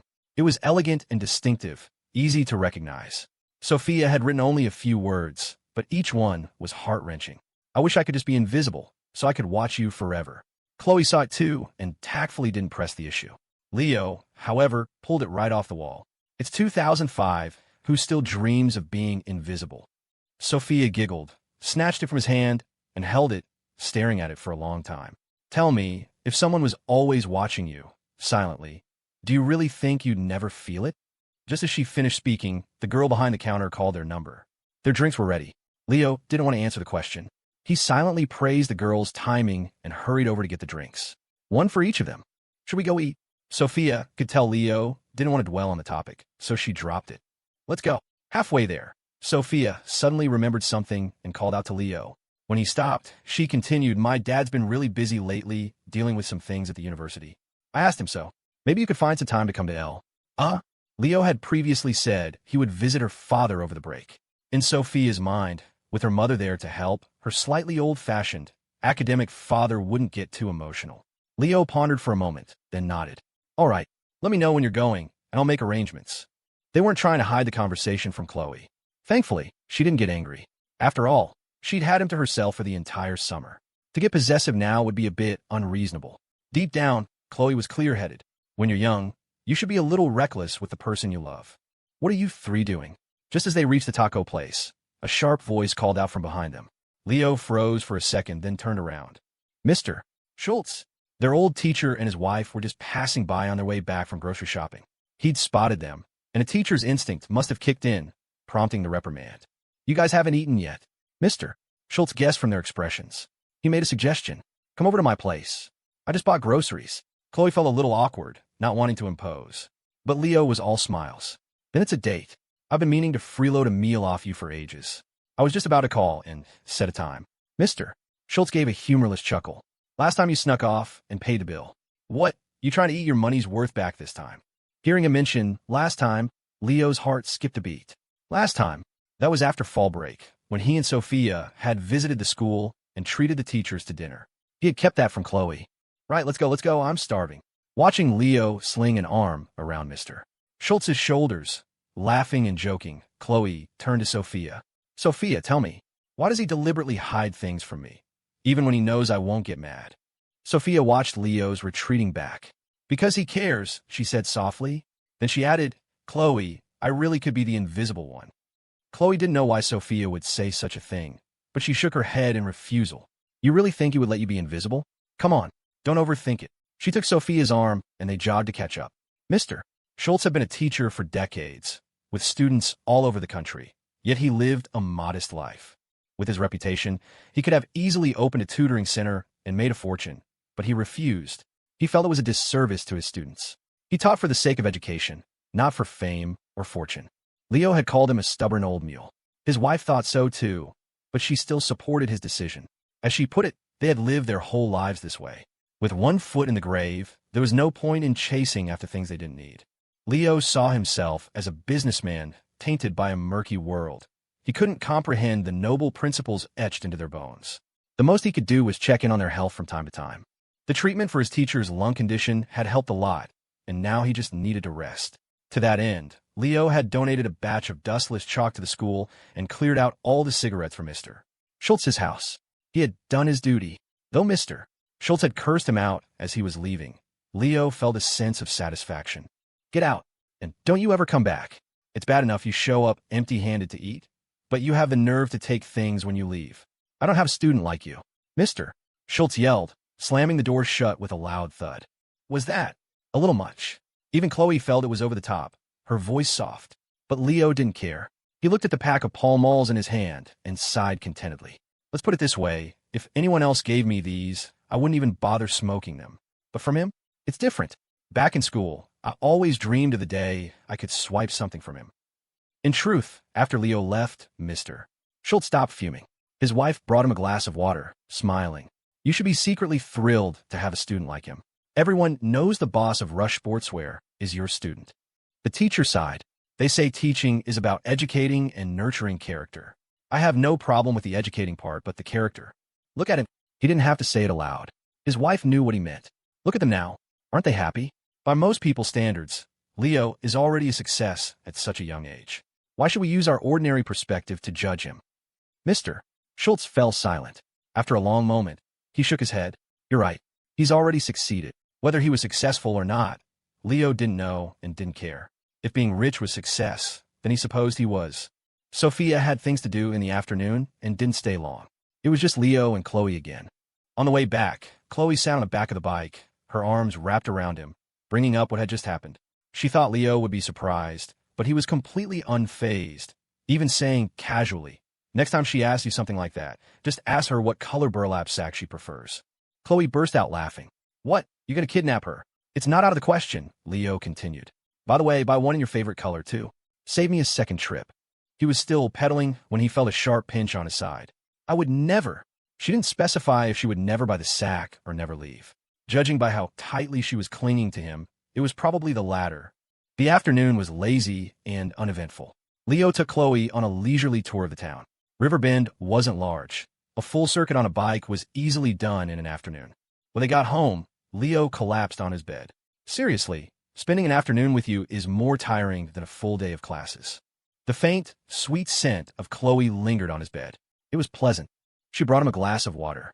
After he drank it, he set the glass on the nightstand, grabbed her hand, and pulled her onto the bed, rolling with her twice. Ha ha ha! Chloe was tickled into a fit of laughter. When Leo finally stopped, she thoughtfully took out a tissue to wipe the sweat from his brow. Their faces were so close, nose to nose, that they could feel the warmth of each other's breath.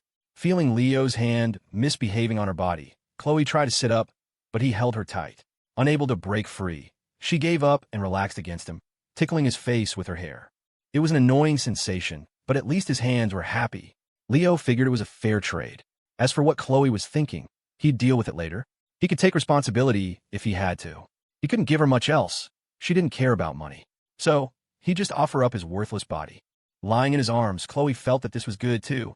During the holidays, other people had their families. She was all alone, but being by Leo's side dispelled that loneliness. So what if he took a few liberties? He was Leo, after all. Still, she looked at him and said very seriously, "You jerk. If you ever dump me, I'm going to become a nun." Leo didn't even open his eyes, continuing to stroke her hair, unconcerned by her threat. "I do want you. I want the rest of your life. Will you give it to me?" Chloe's body instantly went soft. She snuggled deeper into his embrace. "I will. Just be good to me." They lay there for a while, and eventually they both fell asleep. Leo was exhausted from riding the bike for so long. Chloe was probably tired from not sleeping well the night before, and being next to Leo made her feel safe. It wasn't until Helen's phone call that they were woken up. "Hello," Leo answered, his eyes still closed as he fumbled for his phone. Helen, on the other end, could tell he'd been sleeping. "Don't tell me you slept all day," she said, annoyed. "Get up, we're going out for dinner. By the way, where's Chloe?"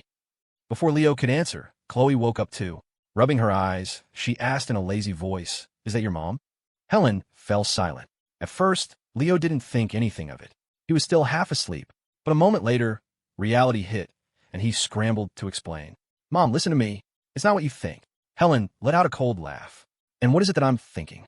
Leo was speechless. Just then, Helen added, "The Jiang family's wedding demands are something I can't afford. You can pay for it yourself."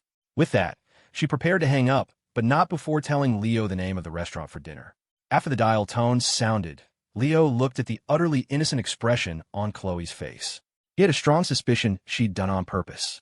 But Chloe just blinked her wide eyes and quickly buried her head under a pillow. "I don't know anything. Don't look at me." "Huh, I can't hear you. I can't hear you." Chloe kept her head hidden, her long legs kicking slightly.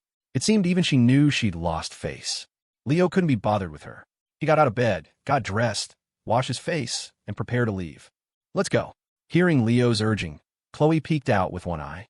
Seeing that he wasn't laughing at her, she finally scrambled up, ran into the bathroom, and checked herself in the mirror. Thank goodness. Her face wasn't too red. She was presentable. Chloe was naturally beautiful and didn't need much makeup. She could throw on any old thing and still turn heads on the street.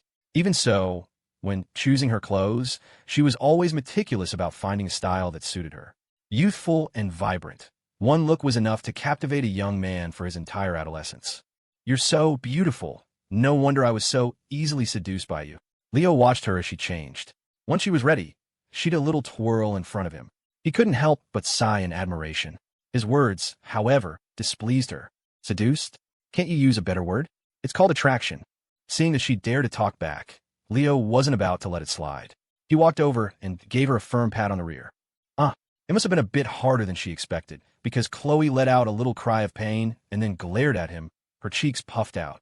"You dare to glare at me?" Leo said, raising his hand as if to strike again. This time, Chloe surrendered. "I'm sorry, I was wrong. Please forgive me." As she spoke, she tugged on the corner of his shirt, her face a picture of pitifulness that no one could say no to. Leo couldn't either. He pointed to his own lips. Chloe understood. She tilted her head up slightly and gave him a brief, butterfly-like kiss. "Let's go. We shouldn't keep your parents waiting." Leo checked the time. It was getting late. If they were too late, any explanation would seem weak. The drive to the restaurant was about 20 minutes. His dad had taken the Cayenne, so he was stuck with his dad's old Ford Taurus. He had no fond memories of this car. If it had been the Cayenne he'd been stuck in during the snowstorm, they might be discussing baby names by now. The back seat was much bigger after all. Chloe was sitting in the passenger seat, having just ended a call with Ethan. Hearing Leo call her name, she answered him. "So, how many kids are you planning on having?" Chloe was completely stunned. "I'm still a kid myself, and you're asking me about having kids?" She stared at Leo, speechless for a long moment. Finally, she managed to stammer. "You're not planning on eating me, are you?" In her heart, she felt like she'd done everything with Leo and had already decided he was her man. But there was still that one final line they hadn't crossed. Leo wasn't surprised by her reaction. It was natural for a girl to have some wild thoughts. "I was just wondering if our kids would be named White or Jiang." Chloe's face turned scarlet, and she quickly looked out the window. "If I don't want any." "Oh."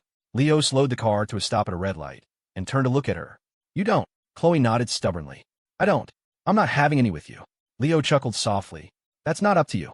Chloe kept her head down, not daring to argue back. She seemed to be counting on her fingers, muttering something. 1, 2, 2 at most. One named White, I'll raise. One named Jiang, I'll dump on Dad. Her voice was quiet, but in the enclosed space of the car, Leo heard all. He almost burst out laughing. Chloe was really, truly adorable. In early 2005, the roads in Riverbend weren't crowded. Even during rush hour, there was no traffic. Leo had a smooth drive all the way to the restaurant. As he was parking, he noticed his Kian was already there, with a few young people taking pictures next to it. In a small city like this, a Porsche Kian was a real eye-catcher. As Leo walked past, someone called out to him. "Hey man, could you do me a favor and take a picture for us?" A young man in his early 20s asked his girlfriend by his side. "Hee, this car is awesome. I want to get a picture with my girlfriend. When I get rich, I'm going to buy one." The guy was refreshingly honest about not being able to afford the car. Leo couldn't help but take a second look at him before nodding. He took the phone and snapped a photo for them. "Thanks, man." The guy took his phone back and looked at the picture. The phone's camera resolution was low, and the screen was small, but he was thrilled to have the photo. He kept thanking Leo and even offered him a cigarette. "You here for dinner, man? You're lucky. Your girlfriend is gorgeous." The guy was a natural extrovert, and within a few sentences, they were acting like old friends. Leo smiled and offered a few polite words in return, then glanced at the guy's girlfriend. She had a very pretty, clean-cut look. While not as stunning as Chloe or as elegant as Sophia, she had a wholesome, girl-next-door vibe. However, the way she looked at her boyfriend wasn't quite. Pure. It was more like disdain. Leo didn't ask.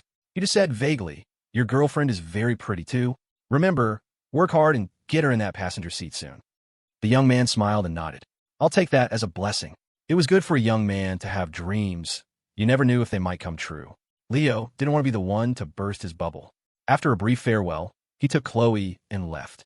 Although he liked the guy's personality, he had no intention of actively pursuing a friendship. He'd leave it to fate. "Why didn't you tell him that was your car?" Chloe couldn't help but ask after they'd walked a little way. Leo shrugged. "It was better not to. I was worried his girlfriend would fake a fall and try to sue me." "No way, really?" Chloe didn't have that kind of devious mind. She even wanted to turn back and look, but Leo stopped her, slinging an arm around her shoulder. "Don't look. Sometimes a boy gives his all, and all he gets back are 3 words. Sorry, you're a great guy, but we're just not a match." As Leo finished speaking, Chloe's brows furrowed. After a moment, she said, "That's more than 3 words." "That's not important," Leo said, shaking his head. He stopped walking and turned to face her, leaning in so his lips were close to her ear. His warm breath tickled her skin as he whispered, "What's important is that I want to say 3 words to you." Chloe's heart skipped a beat. "Well, what is it?" "Don't be mad."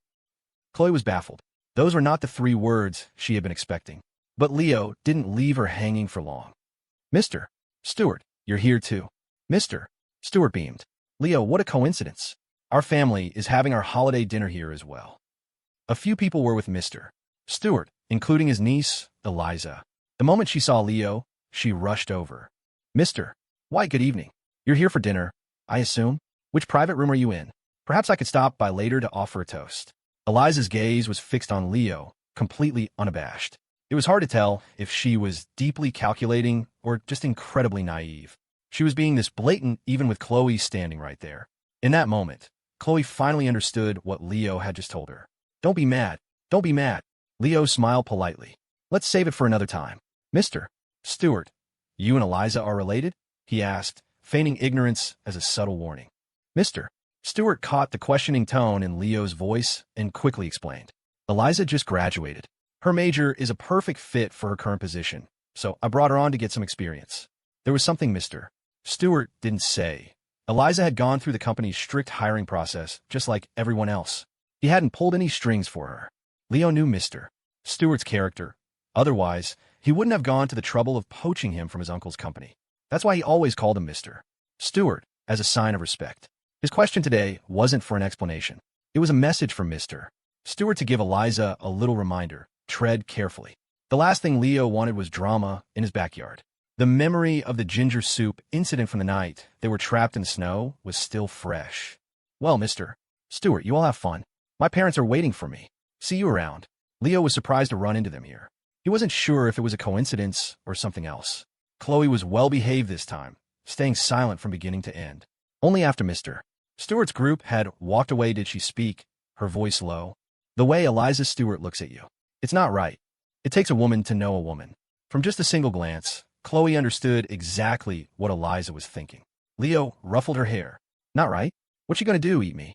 Chloe nodded very seriously. That's exactly the kind of look it was. Leo, can you please try to limit your contact with her from now on? Leo knew what Chloe was worried about. In a way, besides her father, he was the most important person in her life. Accepting their current situation was already the biggest compromise she could make. If Leo got greedy, he wouldn't. He was more than content. You dummy, he said softly. Don't worry, I'm not an idiot. Chloe tightened her grip on his arm and hummed in agreement. They arrived at the private room and pushed the door open without knocking. Inside, besides Leo's parents, there were a few other relatives. Uncle Carl was among them. Leo greeted everyone one by one, then led Chloe by the hand to sit next to Uncle Carl. Uncle Carl, I just ran into Mr. Stewart. You want to go say hi? Oh, Uncle Carl was also surprised. He actually came? His reaction puzzled Leo. Did you guys talk about this beforehand? Yeah. Uncle Carl nodded. Your mom called me this morning and told me you were all eating here. Then Mr. Stewart called me to ask if I wanted to get together tonight, so I told him we were having dinner here. Seeing Leo's brow furrow, Uncle Carl asked, Is something wrong? Leo shook his head. I'm probably just overthinking it. He changed the subject. By the way, how come you're here alone again this year? The moment Leo said it, the whole room erupted. Oh, here we go. See, what did I tell you? Even if we keep our mouths shut, the minute your nephew shows up, he's going to bring it up. The speaker was Leo's aunt on his father's side.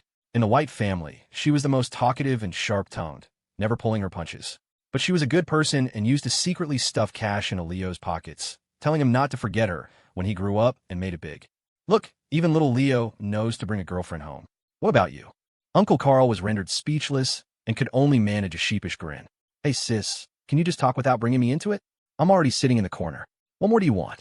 He turned to Leo, complaining. You're really something else? Always picking at the scab, aren't you? You just want to see me get lectured by them, don't you? Leo chuckled and quickly changed the subject again. Anyway, Chloe, this is my uncle. You met him. You can call him uncle.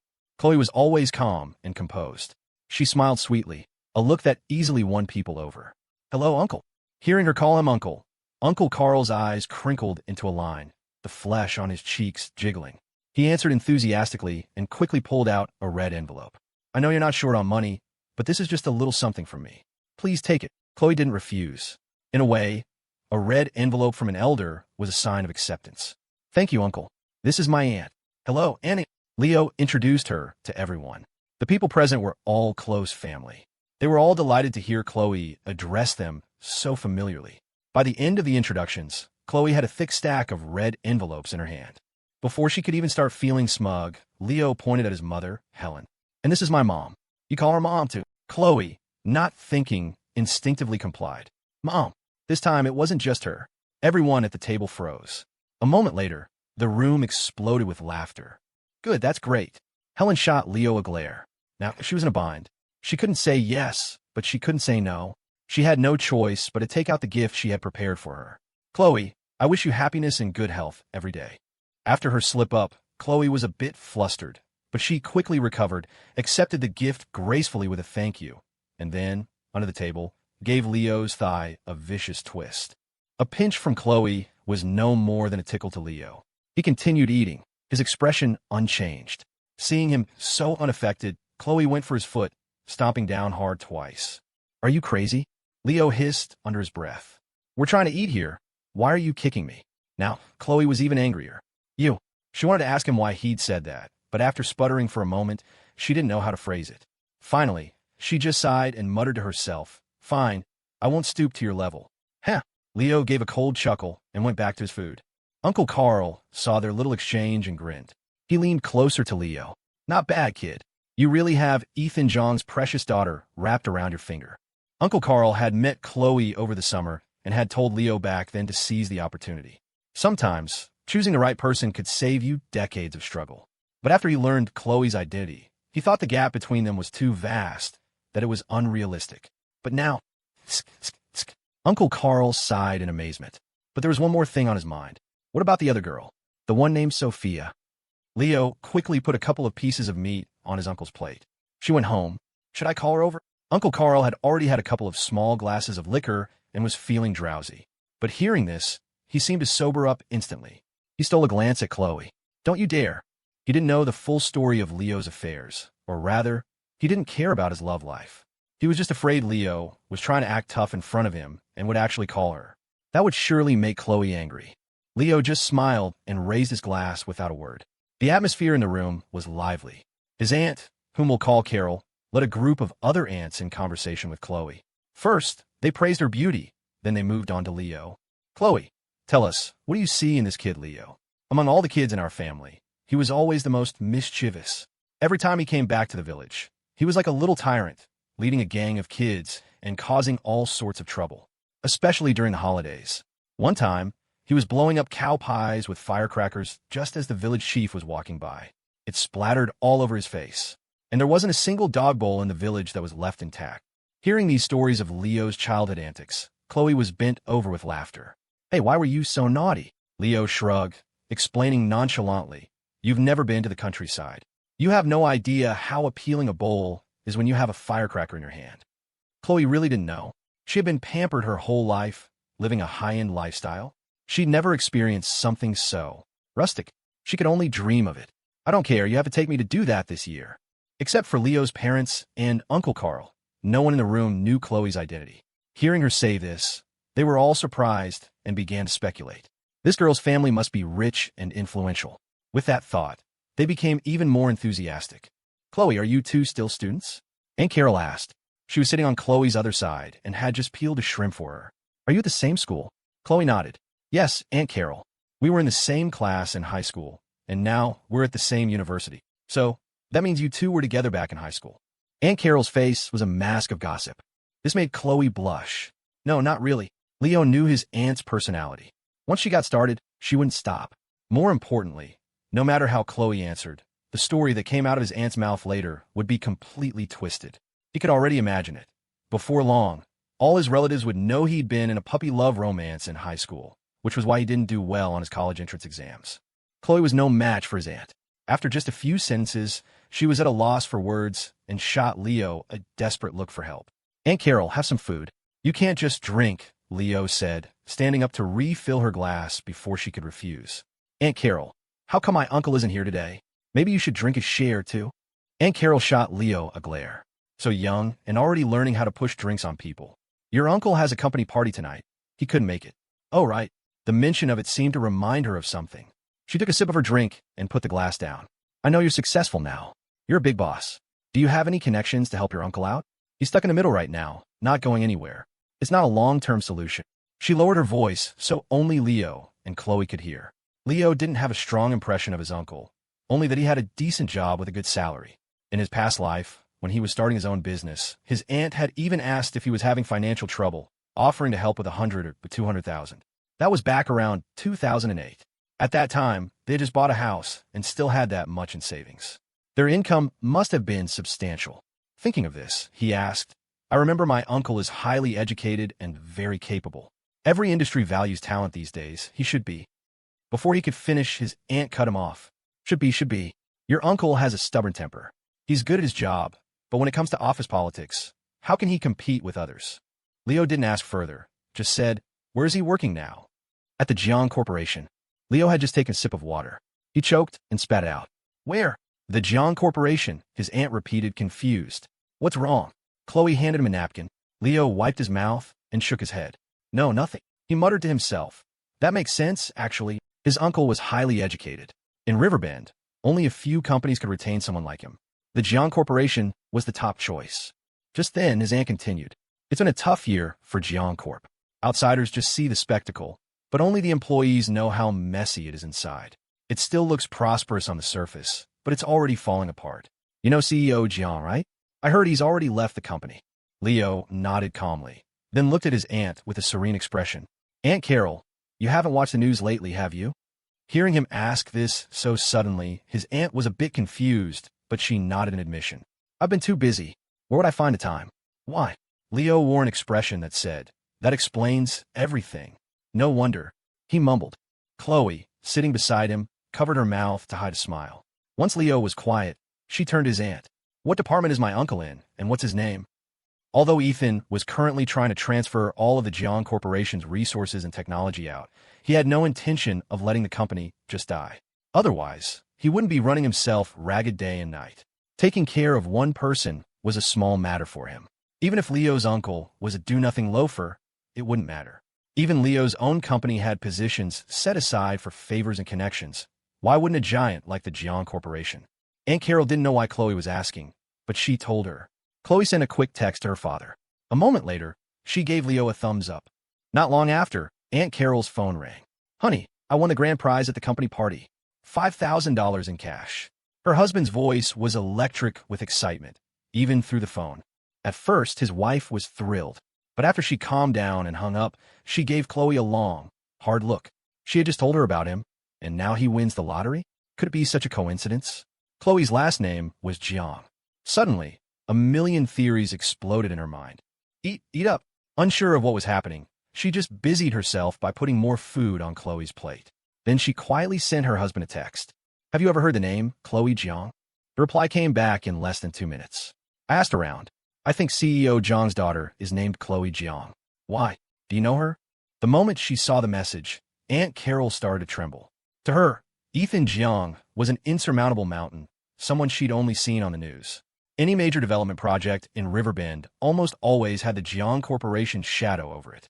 And now, she was being told that the corporation's princess was sitting next to her, eating dinner, and had even called her Aunt Carol. She felt the whole world start to spin. Chloe. Her voice was strained. Please eat. Is the food to your liking?" Leo walked over with his glass. He placed a hand on his aunt's shoulder. "Aunt Carol, come on, I'll toast you. I'll come visit you in a few days. I'll have to try your cooking then." Aunt Carol had lost all her earlier boisterousness and was now reserved. Of course. She held her glass with both hands. "Chloe, Leo, I toast you both." Leo saw the change in her and didn't offer an explanation. He just said, "The Jiang Corporation is going to go through even bigger changes. Not just personnel, but it's business focused too. If my uncle doesn't want to stay there, he can let me know. I can help him find a similar company." Aunt Carol shook her head repeatedly. No, Jiang Corp is doing great, thriving. It's good. Leo sighed inwardly. This was why he was reluctant to let too many relatives know about his success. Some would start fawning over him, and the relationships, the family ties, would become tainted. And others, the ones who had been good to you with no ulterior motives, might grow distant, afraid you'd think they were trying to climb the social ladder or ask for favors. Aunt Carol was the latter type. She was sharp-tongued, but had a good heart. Once she realized the gap between them had become a chasm, she would become worried and self-conscious, no longer speaking so freely. Knowing this, Leo pulled up a chair and sat next to her. "Aunt Carol, have you even put any food on my plate today?" She sensed his kindness, and a smile touched her lips, though she still grumbled. Yes, such a big boy, and you still don't know how to serve yourself." Grumbling aside, she filled a bowl for him. "Honestly, that shamelessness of yours is just like our Vanessa." Hearing the name, Leo finally remembered. "Oh yeah, where's my cousin Vanessa? I didn't see her today." Although Aunt Carol was a year younger than his father, she'd had kids early. Leo remembered his cousin was 2 years older than him and was studying in L. By all rights, she should be home for winter break. At the mention of her daughter, his aunt sighed. She's probably out with her group of friends again. The family dinner was casual, with no rigid formalities. The drinking was moderate. After about an hour, it was winding down. Just as they were getting up to leave, someone appeared at the door of the private room. He was wearing a karaoke bar employee's uniform and looked anxious. "Excuse me, is there a Carol by here?" Carol by was his aunt's name. She looked confused, but went over. "What is it? Is this your daughter?" the man asked, holding out his phone to show her a picture. Aunt Carol's brow furrowed when she saw the photo. "Where is she?" "She's at the KTV next door. She's had too much to drink. One of her friends asked me to come find you. You should go check on her." Not suspecting anything, and not questioning how he knew she was here, Aunt Carol said, "Could you please show me the way?" Then she looked at the family apologetically. "Leo, I'm so sorry. Something's come up. I have to go. I'll treat you all to dinner in a couple of days." She grabbed her coat from the rack, ready to leave. Just as she turned, Leo stopped her. "I'll go with you. If Vanessa's drunk, she'll need someone to support her. You might not be able to manage on your own." His aunt thought about it and agreed. "Then I'll have to trouble you." Leo's father chimed in. "Do you need her help?" "No need," Leo said flatly. "Chloe and I can handle it." Seeing this, the others didn't press. It was just picking someone up. It shouldn't be a big problem. Leo could handle it. The KTV was right next to the restaurant. The moment they stepped inside, they were assaulted by the screeching sounds of terrible singing. The guide led them to a private room. "She's in here." Aunt Carol pushed the door open. Inside, 7 or 8 people were sitting around a table littered with empty bottles. "Leo, what are you doing here?" A familiar voice called out as Leo followed her in. Leo felt a headache coming on. "I should be asking you that. What are you doing here?" Before Eliza could answer, Aunt Carol had already walked over to her daughter, Vanessa, who was slumped over next to Eliza. "Vanessa," she called out a few times, but Vanessa didn't open her eyes, only struggling weakly. "Go away. Leave." "No." Aunt Carol's brow furrowed deeply. Leo came over and asked Eliza, what exactly happened? The others in the room looked at Eliza. "Eliza, who's this?" "Eliza, who's this?" "My boss," Eliza said, then looked at Leo in surprise. "Leo, Vanessa is your relative?" Seeing the dark look on his face, she quickly explained. "I've known Vanessa for a while. I just happened to run into her, and she was already drunk. She was with a few other people, and I was worried something would happen, so I stopped them. Then I asked her who I could call to pick her up." Leo didn't believe a word she said. He felt there was more to the story. Still, he thanked her. "This is my cousin. I'm going to take her home. You all have fun." He went to help his aunt get Vanessa up. Eliza nodded earnestly. Okay. Leo, let's hang out sometime." Leo ignored her and left with Vanessa. After the door closed, Eliza sat back down. The others gathered around her.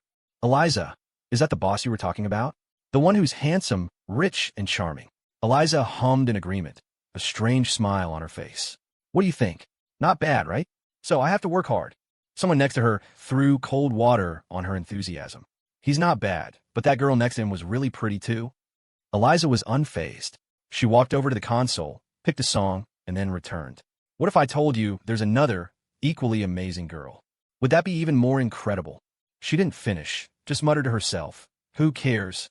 It's 2005. What successful guy doesn't have a few exes?" Then she started to sing. After they left the KTV, Aunt Carol hailed a taxi. "Leo, thank you so much today. And your friend, too. If it weren't for her." She looked terrified, not daring to imagine what might have happened. A drunk girl is an easy target. Leo waved it off. "Aunt Carol, don't be a stranger. You should get going." After the taxi left, Chloe hugged Leo's arm, pouting. Before she could speak, Leo cut her off. "I'll investigate it. If it was really an accident, fine. But if she arranged it..." He thought of Eliza's harmless-looking smile. If she was really that calculating, it was terrifying. "I'll handle it." But Chloe shook her head. "That's not what I was going to say." "Then what?" Leo was curious now. Chloe sighed. "I was going to say it's dangerous out there. A girl really needs to protect herself." She looked at him slyly. "By the way, what did you mean by what you said earlier?" Seeing her playful expression, Leo couldn't be bothered to explain. He just squeezed her cheek, and they headed back to the restaurant parking lot. Everyone else had left. His parents and Uncle Carl were still there. "Is Vanessa okay?" his dad asked as soon as he saw them. "She's fine. She's on her way home." Hearing this, they relaxed. "All right, let's go home too. You drank, so you can't drive. Do you want to call a driver or come with us?" Leo pointed at Chloe. "If we leave the car here, we'll have to come back tomorrow." "Forget it. She can drive." His dad didn't argue. He took the Ford Taurus keys from Leo and gave the Cayenne keys to Chloe. "Drive safe." Then he got into the passenger seat. Tonight, the women were driving. Uncle Carl was left to mope by himself, waiting for his Uber. Leo didn't talk to him. He gave the keys to Chloe and got into the passenger seat, crossing his legs and closing his eyes for a nap. Seeing this, Uncle Carl's face darkened even more. Watching the Cayenne drive off, he couldn't help but hawk a loogie onto the pavement. Tui. Chloe was a steady driver. By the time they got home, his parents had already showered and gone to bed. She quietly closed her bedroom door and saw Leo lounging in her room, refusing to leave. She ignored him, grabbed her pajamas, and went into the bathroom. A moment later, the sound of the shower started. When she came out, she was like a lotus flower fresh from the water, radiant and dewy. Perhaps because Leo had been drinking, he was momentarily stunned. Chloe walked up to him and handed him the hairdryer. "Stop staring, you big dummy." Leo may not have learned many new skills, but he had become an expert at blow-drying hair. Chloe sat on the bed while he stood behind her, his fingers gently winding through her soft, silky strands. After the hairdryer fell silent, Chloe turned and gave him a light peck on the lips. Then she looked at him with disgust. "You reek of alcohol. You really are a smelly man." She pinched her nose with one hand and pushed him toward the bathroom with the other. "Go take a shower." Leo was not pleased. He grumbled, "You're not sleeping with me anyway, so why do you care if I stink?" Chloe's body tensed, and she paused. She looked around the room. It's not right. Your parents are in the next room. Seeing her darting eyes, Leo didn't press her. He just used his fingers to lift her chin, making her look at him. If you think it's not right here, how about we find an excuse to go to your house tomorrow? No one's living there now, right? After Ethan's divorce, his mansion in Riverbend had been left vacant. Other than a few cleaning ladies and landscapers, no one lived there. Even Chloe had chosen to stay with Leo when she returned to town. Since his house wasn't appropriate, why not go to hers? Seeing the serious look on his face, Chloe couldn't tell if he was joking, but she agreed anyway. Oh, Leo patted her cheek. Silly girl, she can be so obedient sometimes. All right, get some sleep, and try not to toss and turn so much tonight. He dropped his hand from her face. Good night. Chloe stared blankly as Leo left the room, closing the door behind him. The warmth of his palm seemed to linger on her skin. Good night. Back in his own room, Leo checked his phone. There were a lot of unread messages. None of them were important, so he ignored them and called Sophia. The reason he'd suggested going to Chloe's house was because he had to go to L. Soon. It wouldn't be right for Chloe to stay at his house while he was gone, and he didn't have a good excuse for her to stay elsewhere. As for taking her with him, that was unthinkable. So, he had to settle her somewhere temporarily. Of course, he wouldn't let her be bored. Gabby and Ing were here, and they all got along well. Sophia wasn't asleep yet. She was lying on her stomach on the bed, her legs kicked up, a copy of Stray Birds open beside her head. She hadn't turned a page in a long time. Her attention was fixed on her phone, as if she were waiting for Leo's call. The moment it rang, she answered. Before Leo could even speak, she asked, "Is everything handled on your end?" Leo, still reeking of alcohol, didn't get into bed. He stood by the window, looking out at the city lights. "Yeah," he said softly. Sophia continued. "My dad and I are going to L. On New Year's Eve. You." Her idea was for Leo to come after New Year's Day. But before she could finish, Leo cut her off. "I'll come on New Year's Eve." This had been his plan all along. He had introduced Chloe to his family. He would spend New Year's Eve with Sophia. After he said it, Sophia was quiet for a moment. Then she took a deep breath and agreed. Okay, it's a date then. For her, it was a small but pleasant surprise. She wasn't one for playing games. Since Leo had said it, she wasn't going to feign reluctance. This was good. By the way, there's a high school reunion in a couple of days. Are you going? It was the first winter break after their senior year, and the classmates who had scattered across the country still remembered their time together. In a few years, those connections would likely fade completely. The reunion was being organized by students in a group chat. Leo hadn't been paying attention and only knew about it now that Sophia mentioned it. Yes, I'm definitely going. Leo could be petty. He still remembered the smug faces of the people who had mocked him after Chloe rejected his public confession. Now he would have Chloe serve him tea in front of all of them. Yes, the thought filled him with a deep sense of satisfaction. He was still young after all, and if you're young, you have to indulge your vanity every now and then. For Leo, the satisfaction he'd get from these classmates would be far greater than any he got from people in the business world. 3 years ago, they were all on the same starting line. 3 years later, in terms of college entrance exam scores, he was far behind them. But now, maybe it was the alcohol, but Leo was feeling a little full of himself. So where is it? Have they said? Sophia shook her head. They haven't decided yet. Kevin Liu used to organize these things, but he's been really busy lately. Seems like he doesn't have time. Why don't you ask him? Leo thought that made sense. He chatted with Sophia for a while longer until he heard her yawn. He suggested she go to sleep. If it had been Chloe, she might have played coy for a bit, saying she didn't want to hang up. Sophia was different. She just said good night and hung up. Hearing the dial tone, Leo was annoyed. She hung up way too fast. So he called her back. Is there something else? Leo shook his head. No, I just realized. You didn't kiss me goodnight today. On the other end of the line, Sophia was silent for a moment. After a long pause, she let out a soft moue. Leo could practically picture the pained expression on her face. Yes, if they were in person, they could kiss for real. But saying sweet nothings over the phone was still difficult for her. That little sound had probably taken all her courage. Leo didn't push her any further. Good night, my dear Sophia. Sophia hummed in agreement. This time, she waited for Leo to hang up first. Hearing the dial tone, a sweet smile spread across her face. She clutched her phone tightly, as if wanting to hug it. After a moment, she came back to her senses, turned off the light, and went to sleep, muttering, "Big brother, when will you have more time to spend with me?" Sophia didn't ask for much, but she did have one small, greedy wish. That Leo could spend just a little more time with her. The next day, around noon, Leo drove his dad's old Ford Taurus to the Riverbend Grand Hotel. Last night, Chloe had carelessly tossed the Kian keys onto a shelf, and when Leo got up this morning, only the tourist keys were there. His dad was a sneaky one. Grumbling aside, he had to drive. Spike and Pat were already there, waiting for him at the entrance. Wendy One, whom he hadn't seen in a long time, was with them. When they saw Leo and Chloe get out of the car, Spike and the others walked over. Leo, Mr. White. Leo casually closed the car door. Sorry to keep you all waiting. They all waved their hands, insisting they had just arrived. It was just social etiquette. Leo didn't bother to call them on it. The fact that they were here first showed they valued him, which was a good thing. Let's go. Spike walked ahead to lead the way. He had already booked a private room. Gabby and Ing were already inside, chatting together. When Leo's group entered, they just gave a quick greeting and then signaled the waiter to start bringing the food. They were all tactful enough not to discuss business during the meal. They just made small talk, joked around, and talked about the local scenery. After they had eaten their fill, Leo gave Spike a look. He understood immediately and nodded at Gabby and Ing. He had already given them their instructions before Leo arrived. Ing spoke up. Chloe, Gabby wants to buy some new clothes for the holidays, but our taste is limited. Could you come with us and help us pick something out? Back when Ethan first got into trouble, Chloe had stayed at a hotel arranged by Leo to avoid the media. Gabby and Ing had been the ones to keep her company. They had spent a lot of time together and had become good friends. There was no reason for Chloe to refuse. Still, she looked at Leo. Are you coming with us? Leo smiled slightly, his refusal swift and decisive. No thanks. I'm stuffed. The last thing I want to do is go shopping with a bunch of girls. Chloe pouted, but didn't insist. She knew Leo's personality. He'd do almost anything but accompany her shopping.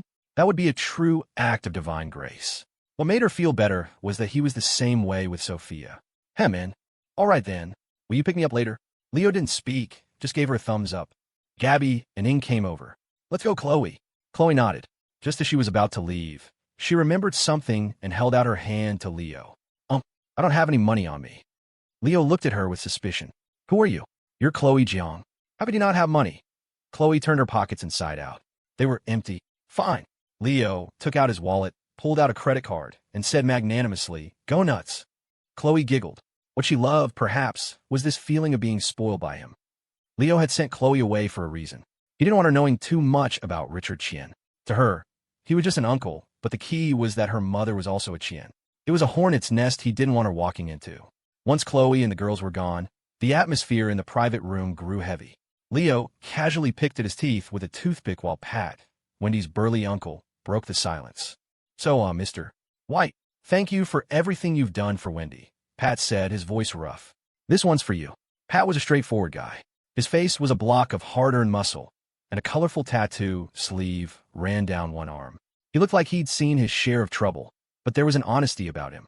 He raised a full glass of whiskey and downed it in one go. Uncle. Wendy started to object, but Pat held up a hand, silencing her. What happened to my sister? It's a damn tragedy. Hearing her mother mentioned, Wendy's head drooped, and she quietly wiped a tear from the corner of her eye. Months had passed since the accident, and she hadn't had a single peaceful day. If it weren't for Leo's help, she didn't dare to think about it. It was clearly the factory's fault, but they had turned the tables, blaming everything on her mother for not following procedures. She was injured, hadn't received a dime in compensation, and if Leo hadn't intervened, she might have faced a massive lawsuit herself. Leo had heard the basics of her story before, but at the time, he barely knew her, and he wasn't in Riverbend, so there wasn't much he could do.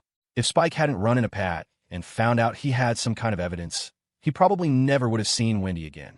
It wasn't that Leo was cold. There were just too many people in the world who needed help, and he couldn't save them all. Besides, he'd already done what he could. Leo handed Pat a cigarette and gestured for him to continue. Pat first passed the tissue to Wendy, then stuck the cigarette in his mouth. Before lighting his own, he walked over and lit Leo's first, then sat down nearby. Mr. White, when the accident happened at the garment factory, they claimed the security cameras were broken. A common tactic, but the fact that Pat was bringing it up now meant something. You have the footage from that day? Leo asked. Pat nodded. They had a backup server. Turns out, the guy in charge of the system is a friend of mine. The moment it happened, someone came to delete the records. But by then, my buddy had already copied a file from the backup. Pat paused, then added he was originally planning to use it to get some money out of the factory. He pulled a small USB drive from his pocket. I tried to find someone to take this video to the authorities, but now the guy won't even answer my calls. Richard Chien. He's got his hands in everything in Riverbend. Even if Pat hadn't said it, Leo knew. If Richard Chien were that easy to deal with, Ethan Jiang would have taken care of him long ago. He wouldn't still be out there, causing trouble. Leo took the USB drive, turning it over in his hand. A single video might not be enough. Pat sighed. My original plan was to just let it go. We're not on the same level as them. As long as they didn't push us too far, I figured we'd just move on. But then, I ran into you, Mr. White. Leo slipped the USB drive into his pocket. It might not be a silver bullet, but you never knew what the future held. Don't call me Mr. White, Leo said. Winnie and I are the same generation. Technically, I should be calling you sir. Just call me Leo. He tapped the pocket with the drive. I'll take this. From now on, you just act like this thing never existed. This was exactly what Pat wanted to hear. Richard Chien was a mountain he couldn't climb and couldn't afford to offend. Leo was the right man for the job. Then, thank you, Leo. After a bit more small talk, Leo turned his attention to Wendy. You should be doing your internship, right? Wendy's gaze had been fixed on Leo the whole time, lost in thought. When he called her name, she snapped back to reality. Huh? Oh, me? She pointed to herself, then quickly replied, yes, but with my mom's situation, I've been delayed. Her voice trailed off, becoming almost inaudible. Leo only caught the yes, but that was enough. Are you interested in a position at Silver Fir Capital? Since Pat had given him the video, it was only fair he return the favor. When he took a moment to process the question, Pat had to nudge her. Well, thank Leo. Thank you, Leo. She still looked terrified. Silver Fir Capital. She'd never even heard of it. Leo pulled out his phone and called Lorraine. She had just finished dinner. After Leo explained the situation, she agreed immediately. Just have her contact me after the new year. By the way, Laura paused, standard treatment, or she didn't need to finish the sentence. She trusted Leo would understand. Leo glanced at Wendy. Based on her ability, Laura got it. The subtext was clear. They were acquainted, but not close. If Wendy had the skills, she could stay. If not, they'd cross that bridge when they came to it. Everyone had a different value, and it showed in different ways. It was like the sinecure positions Leo had created. Those people didn't do much for the company directly, but the invisible resources they brought in were immense. With business concluded, it was time to leave.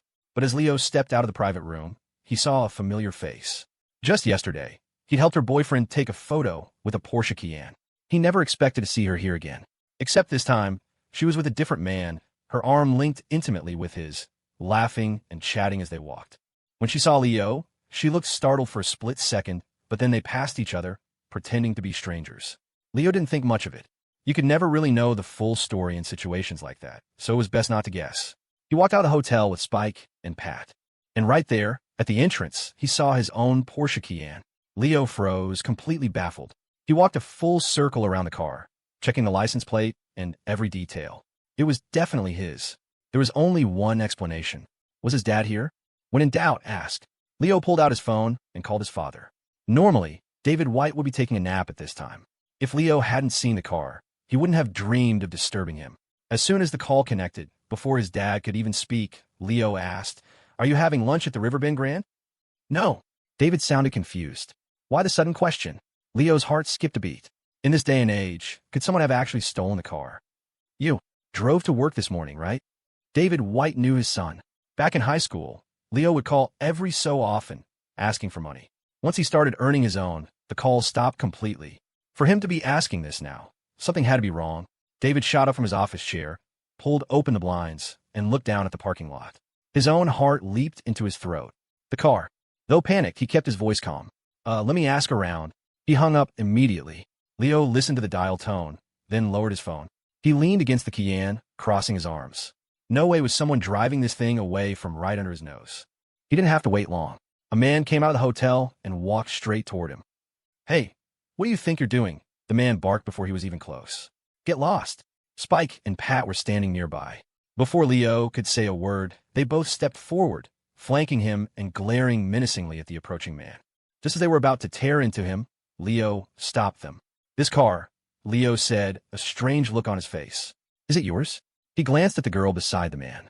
Sure enough, it was the same girl from yesterday. "If it's not mine, is it yours?" The man shot back. "Now move, I gotta go." Maybe it was the sheer intimidation factor of Spike and Pat, because his voice lacked any real conviction. Leo ignored him and turned to the girl. "Where's your boyfriend?" She flinched, then quickly tightened her grip on the new man's arm. "Vince is my boyfriend." "Oh," Leo said, turning his gaze back to the man she called Vince. I'll ask you one more time. Is this car yours? Vince was brazen. He wrapped an arm around the girl's shoulders and said cockily, Yeah, it's mine. Now move it. You're blocking the way. Leo had his phone out and had already dialed 9-1-1. Just as he was about to hit send, another person came running over. He put his phone away, folded his arms, and leaned back against the hood of the Cayenne, ready for the show. Crystal, who is this? The girl, Crystal, turned pale. She clearly hadn't expected him to show up, but she offered no explanation, simply stating, Josh, we're over. Stop following me, okay?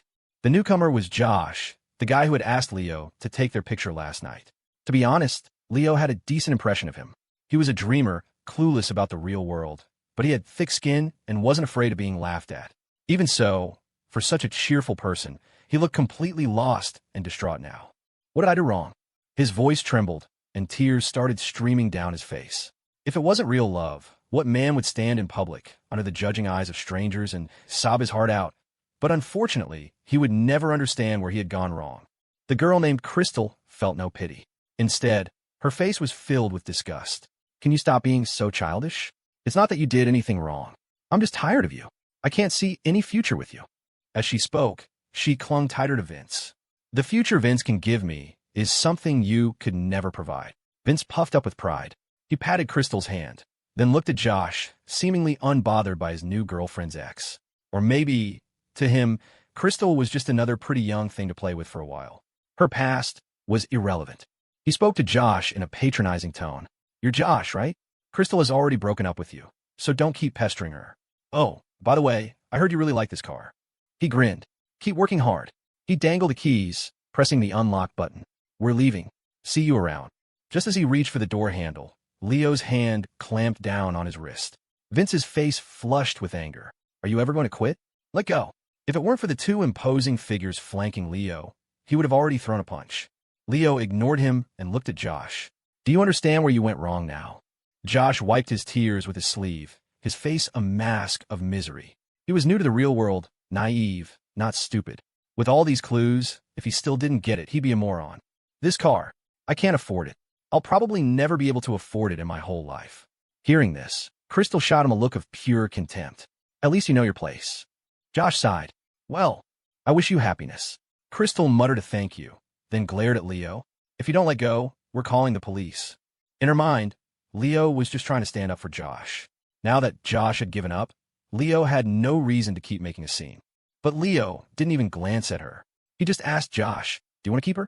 Josh didn't understand what he meant. He just stared back, confused. Leo shrugged. What I mean is, if she wanted to get back together with you, would you still take her? In your dreams, Crystal spat, pulling out her phone to call the cops. Josh was stunned. He remembered Leo, but he never thought he'd run into him here. It seemed Leo was waiting for an answer. Would he? He let out a long sigh and shook his head. Everyone has their own path. I really was holding her back. Vince tried to say something else, but Spike clapped a hand on his shoulder. It looked friendly, but the force Spike used was anything but. Ow! Vince cried out in pain. This only strengthened Crystal's resolve to call the police. But at that exact moment, Leo's phone rang. Took you long enough, Leo muttered before answering.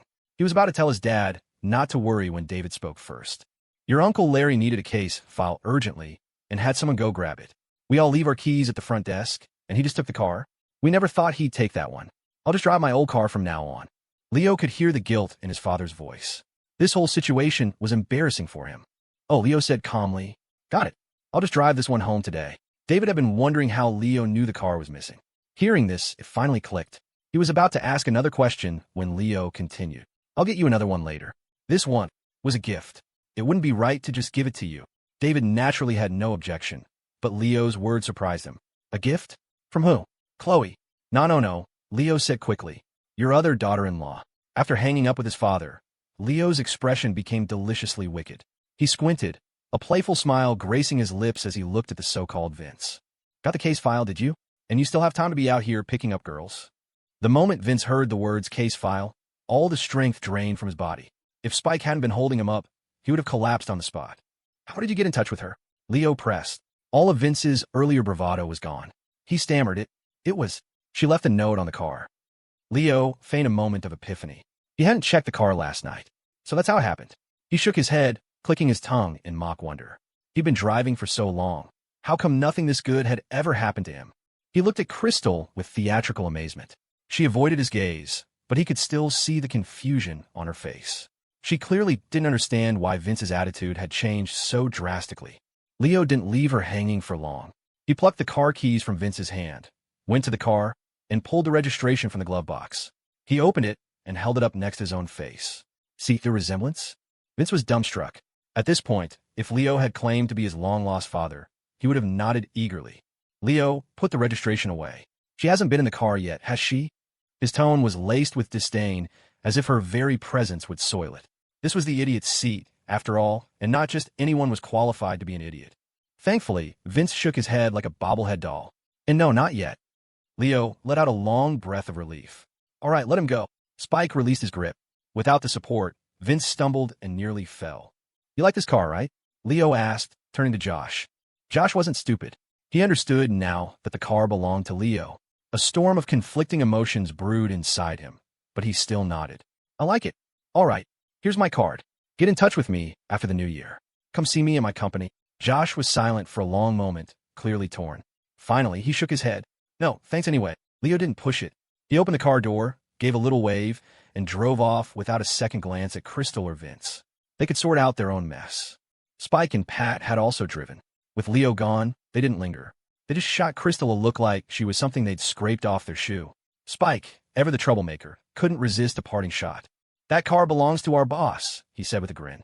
Surprised? Oh, and by the way, his girlfriend gave it to him. Crystal's face turned ashen. She thought she'd landed a millionaire, but in the end, she was the clown. Vince had already abandoned her, scrambling away in a panic. He ran across the street, nearly getting hit by a car. Only Josh and Crystal were left. Josh, Crystal began, reaching for him, but he flinched away. Just go. Let's all just go. From now on, let's all be well. You could only speak with such calm detachment after experiencing a certain kind of despair. Josh turned and walked away. Crystal crumpled to the ground, burying her head in her hands and sobbing.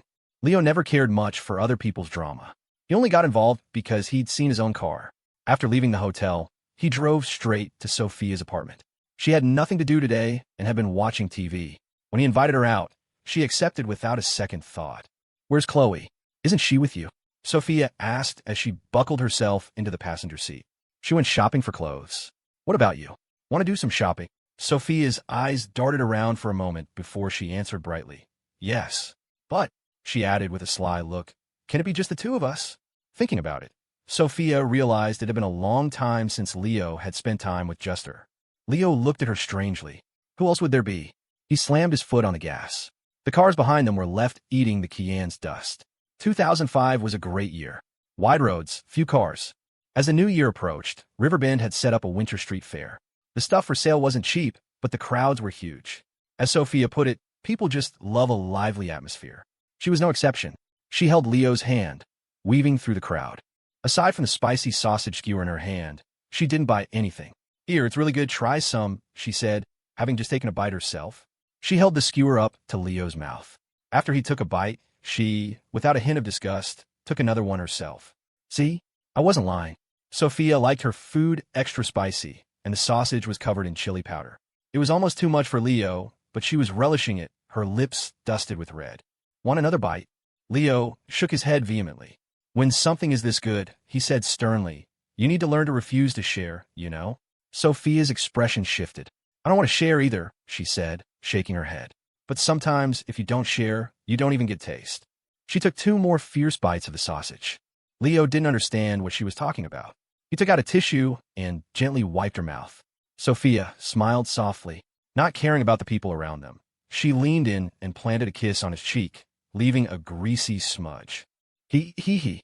From her giggling, Leo knew she'd done it on purpose. He scoffed.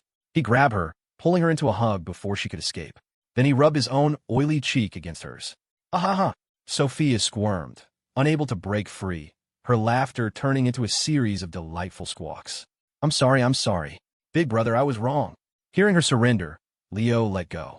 But with a mischievous smile, Sophia took another bite of her sausage and kissed his cheek again. This time, after the kiss, she took off running, not giving him a chance for revenge. Leo, bumper cars. She eventually tired of running and stopped, pointing at the bumper cars and looking at Leo with hopeful eyes. Leo scoffed. Childish. Sophia blinked, then wrapped her arms around his, hanging off him. Just pretend I'm still a kid, okay? As she spoke, she intentionally, or perhaps unintentionally, brushed a certain alluring part of herself against his arm. Leo had zero resistance when it came to Sophia, but he clung to his last shred of dignity. I can't. You're definitely not little. Undeterred by his rejection, Sophia glanced around. Seeing no one they knew, she relaxed. She stood on her tiptoes, brought her lips to his ear, and gave it a gentle nibble. Big brother, she whispered, her warm breath tickling his skin. I've grown up, you know. Want to try? It was the most unreasonable request Leo had ever heard. Of course he had to agree. If you insist. Sophia giggled and pulled him by the hand toward the ticket booth. Let's go. Suddenly, the bumper cars didn't seem so childish anymore. Once they were in their cars, Sophia was as happy as a little kid, gleefully ramming her car straight into Leo's without a shred of hesitation. Perhaps because she was so stunningly beautiful, even in an amusement park, she became a target. The other drivers seemed to zero in on her. Leo, quick, block him. After getting hit a few times, she started directing him like a general. Even without her orders, Leo would have done it. He was the only one allowed to bully his girl. This led to a chaotic free-for-all where everyone was crashing into the guy who was in their way. Leo, while Sophia was crashing into him, too. The 10-minute session felt like an eternity to him. When it was over, Sophia still looked like she hadn't had enough. She swung Leo's arm, looking at him wistfully. Should we? No. Leo cut her off without a second thought, giving her a light flick on the forehead. Can't you be a little more gentle? You nearly gave me internal injuries. Sophia circled him, patting his stomach. You look fine to me. Leo slung an arm around her shoulder and whispered, I told you, they're internal injuries. You can't see them. Or maybe, we should get a room so you can check properly? Sophia took a step back, looking at him with wide, timid eyes. No, you're just trying to be a pervert. Leo rubbed his forehead and muttered to himself. Was it that obvious? Sophia nodded emphatically. Yes. Leo dropped the act, a smirk playing on his lips. So, are you going? Sophia hesitated. She looked down at her shoes, then glanced around again, confirming there was no one they knew. Just as she was about to answer, Leo sighed dramatically. What a shame. I didn't bring my ID today. I did. Sophia blurted out, then immediately realized what she'd said. She quickly looked down, too flustered to meet Leo's eyes. Leo himself was stunned. Was this really happening? He couldn't help but reach out and ruffle her hair. Come on, let's walk around a bit more, then I'll take you home. He leaned in and added in a whisper, After all, we have all the time in the world. Sophia turned her head away, refusing to look at him. He couldn't tell what she was angry about, but she kept hold of his hand. On the drive back, she was silent. Finally, as she was about to head up to her apartment, she gave him a quick peck on the cheek and muttered, You clueless jerk, before running up the stairs. Leo touched his cheek, which was still damp. He chuckled. Clueless? Just you wait. I'll show you exactly what I know. Sophia hadn't gotten far and heard him. She stopped, turned around, and shot back. I look forward to it. She let out a haughty sniff and turned her back on him. After watching her disappear up the stairwell, Leo finally left. Chloe had already texted him. She was done shopping and ready to be picked up. They were shopping at the Riverbend Galleria, the same downtown mall where he and Chloe had once sold clothes on the street. It was still a Jiang Corporation property, so Chloe naturally got special treatment. As the largest mall in Riverbend and one of the few places with luxury brands, it was always packed and holiday traffic was insane. When Leo arrived, he couldn't find a single spot in the enormous parking garage. Damn it, did every car in Riverbend decide to come here today? He grumbled, staring at the sign that read, Spaces remaining, 0. A car behind him, oblivious to the situation, started honking incessantly. A security guard came out of his booth, yelling into a megaphone. No more spaces. Stop coming in. Leo sighed, ready to back out and just wait on the street. But at that moment, the mall manager emerged, jogging over to his car. Good afternoon, Mr. White, he said, slightly out of breath. I'm a manager here.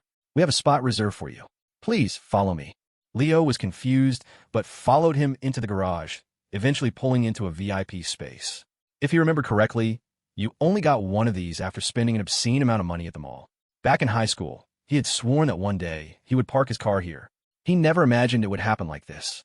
After he parked, the manager was still there, smiling. Mr. White, Mr. Jiang said you would be coming. He's waiting for you in his office. Leo was taken aback. Which Mr. Jiang, he asked. Chloe could also be called Miss Jiang.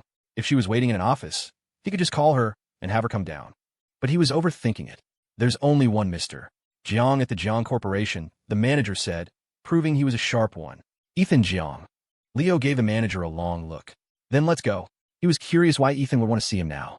He wondered if Chloe was with him. And hadn't Ethan said he wouldn't be in Riverbend for the holidays? His questions didn't linger for long. It was only a few minutes' walk from the garage to the office. The manager led him to the door and then discreetly excused himself. "Happy New Year, Uncle Ethan," Leo said, closing the door behind him. It had only been a few days, but Ethan looked more energetic than ever, as if he'd found a new lease on life. He poured Leo a cup of tea. "Happy New Year." After the greeting, Ethan didn't say what this was about. He simply returned to his desk and started reading a newspaper. Leo didn't ask either. Ethan had summoned him. He could wait. After finishing the paper, Ethan folded it neatly and handed it to Leo. "Take a look." Leo glanced at the front page. A bold headline jumped out at him. The Continuum Group inks partnership with Kappa, Puma, plans largest global production facility in region. "This Continuum Group," Leo began. Ethan answered before he could finish. "It's Richard Chien's company." When Leo came out of the office, he happened to run into Chloe, who had just finished her shopping spree downstairs. Ing and Gabby were with her, their hands full of bags. Upon seeing Leo, the two girls exchanged knowing glances, said a quick goodbye, and hurried off, thanking Chloe profusely as they left. It looked like the little heiress had paid for everyone. "What did you get?" Leo asked. His serious demeanor from Ethan's office had vanished, replaced by a playful grin. As he spoke, he pulled at one of the bags Chloe handed him, trying to peek inside. Chloe quickly clamped her hand over the top, a faint blush spreading across her cheeks. "Let's go." Her movements were fast, but not fast enough. Leo caught a glimpse of black lace. So obedient, he thought with a smirk.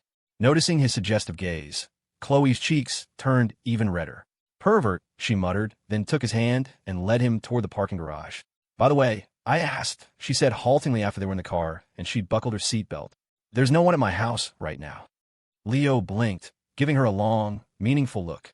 "Does that mean," he said with a slow smile, "we can go to your place and—" Before he could finish, Chloe covered his mouth with her hand. "Don't even think about it." Leo pulled her hand away. "What am I thinking about?" he said, feigning innocence. "We're together now, so living together is perfectly natural, right? Or are you having second thoughts?" Once Leo started, he couldn't stop, his logic growing more and more absurd. "Or maybe you don't actually like me, and all that stuff you said about being together forever was just a lie." "It's not," Chloe blurted out, getting flustered. Something felt wrong about this conversation, but Leo didn't give her time to think. "So, I just want to hold you while we sleep. Is that such a wild thought?" Chloe was getting confused. Muddled, she mumbled no. "There you go." Leo threw his hands up. "It's still early. Let's go over now, what do you say?" He started the key in. He'd been to Chloe's family estate before. He knew the way. Because of Ethan's divorce, the place had been empty for a long time, tended to only by a cleaning crew who were now home for the holidays. The estate was quiet. Pushing open the massive gates, Leo was once again struck by the sheer scale of their wealth. The grounds were designed like a classical garden, with pavilions, small bridges, and a koi pond. "Wow, now this is what you call living," Leo mused. Hearing his awe, Chloe pouted. "You like it? Then move in." "I'm serious." Leo ran a hand over a Namuwood bench in the front hall and nodded seriously. "I'll consider it." He walked around, taking it all in. The artifacts in this garden alone were worth more than most people's homes. Chloe had told him everything here was in her name. She really was an heiress. Leo sat down on the bench and opened his arms to her. "Come here, give me a hug." Chloe didn't hesitate. She walked right over, wrapped her arms around his shoulders, and straddled his lap. She gently poked his cheek. "This is the reception hall. Come on, let's go to my room." It was clear she didn't much care for this formal part of the house. Leo gave her rear a playful pat. "Lead the way." Compared to the antique-filled formality of the reception hall, the main living area and bedrooms were more like a typical mansion. Chloe's room, in particular, was a confection of pink and girlishness. Stuffed animals overflowed from shelves. Her room alone had its own walk-in closet, filled with an endless array of clothes. Leo took one look and lost interest. What girls liked was definitely different from what guys liked. He teased, "You went through my CDs. Can I go through yours?" At his words, Chloe grabbed a pillow and threw it at him. "What are you thinking? I don't have any of that." Leo caught the pillow. It carried a faint, sweet scent, the same as Chloe's. He looked at her with a sly smile. "Well, if you don't have any, I brought some." You just need to provide the DVD player. Chloe's mind flashed to something, and she quickly turned her face away.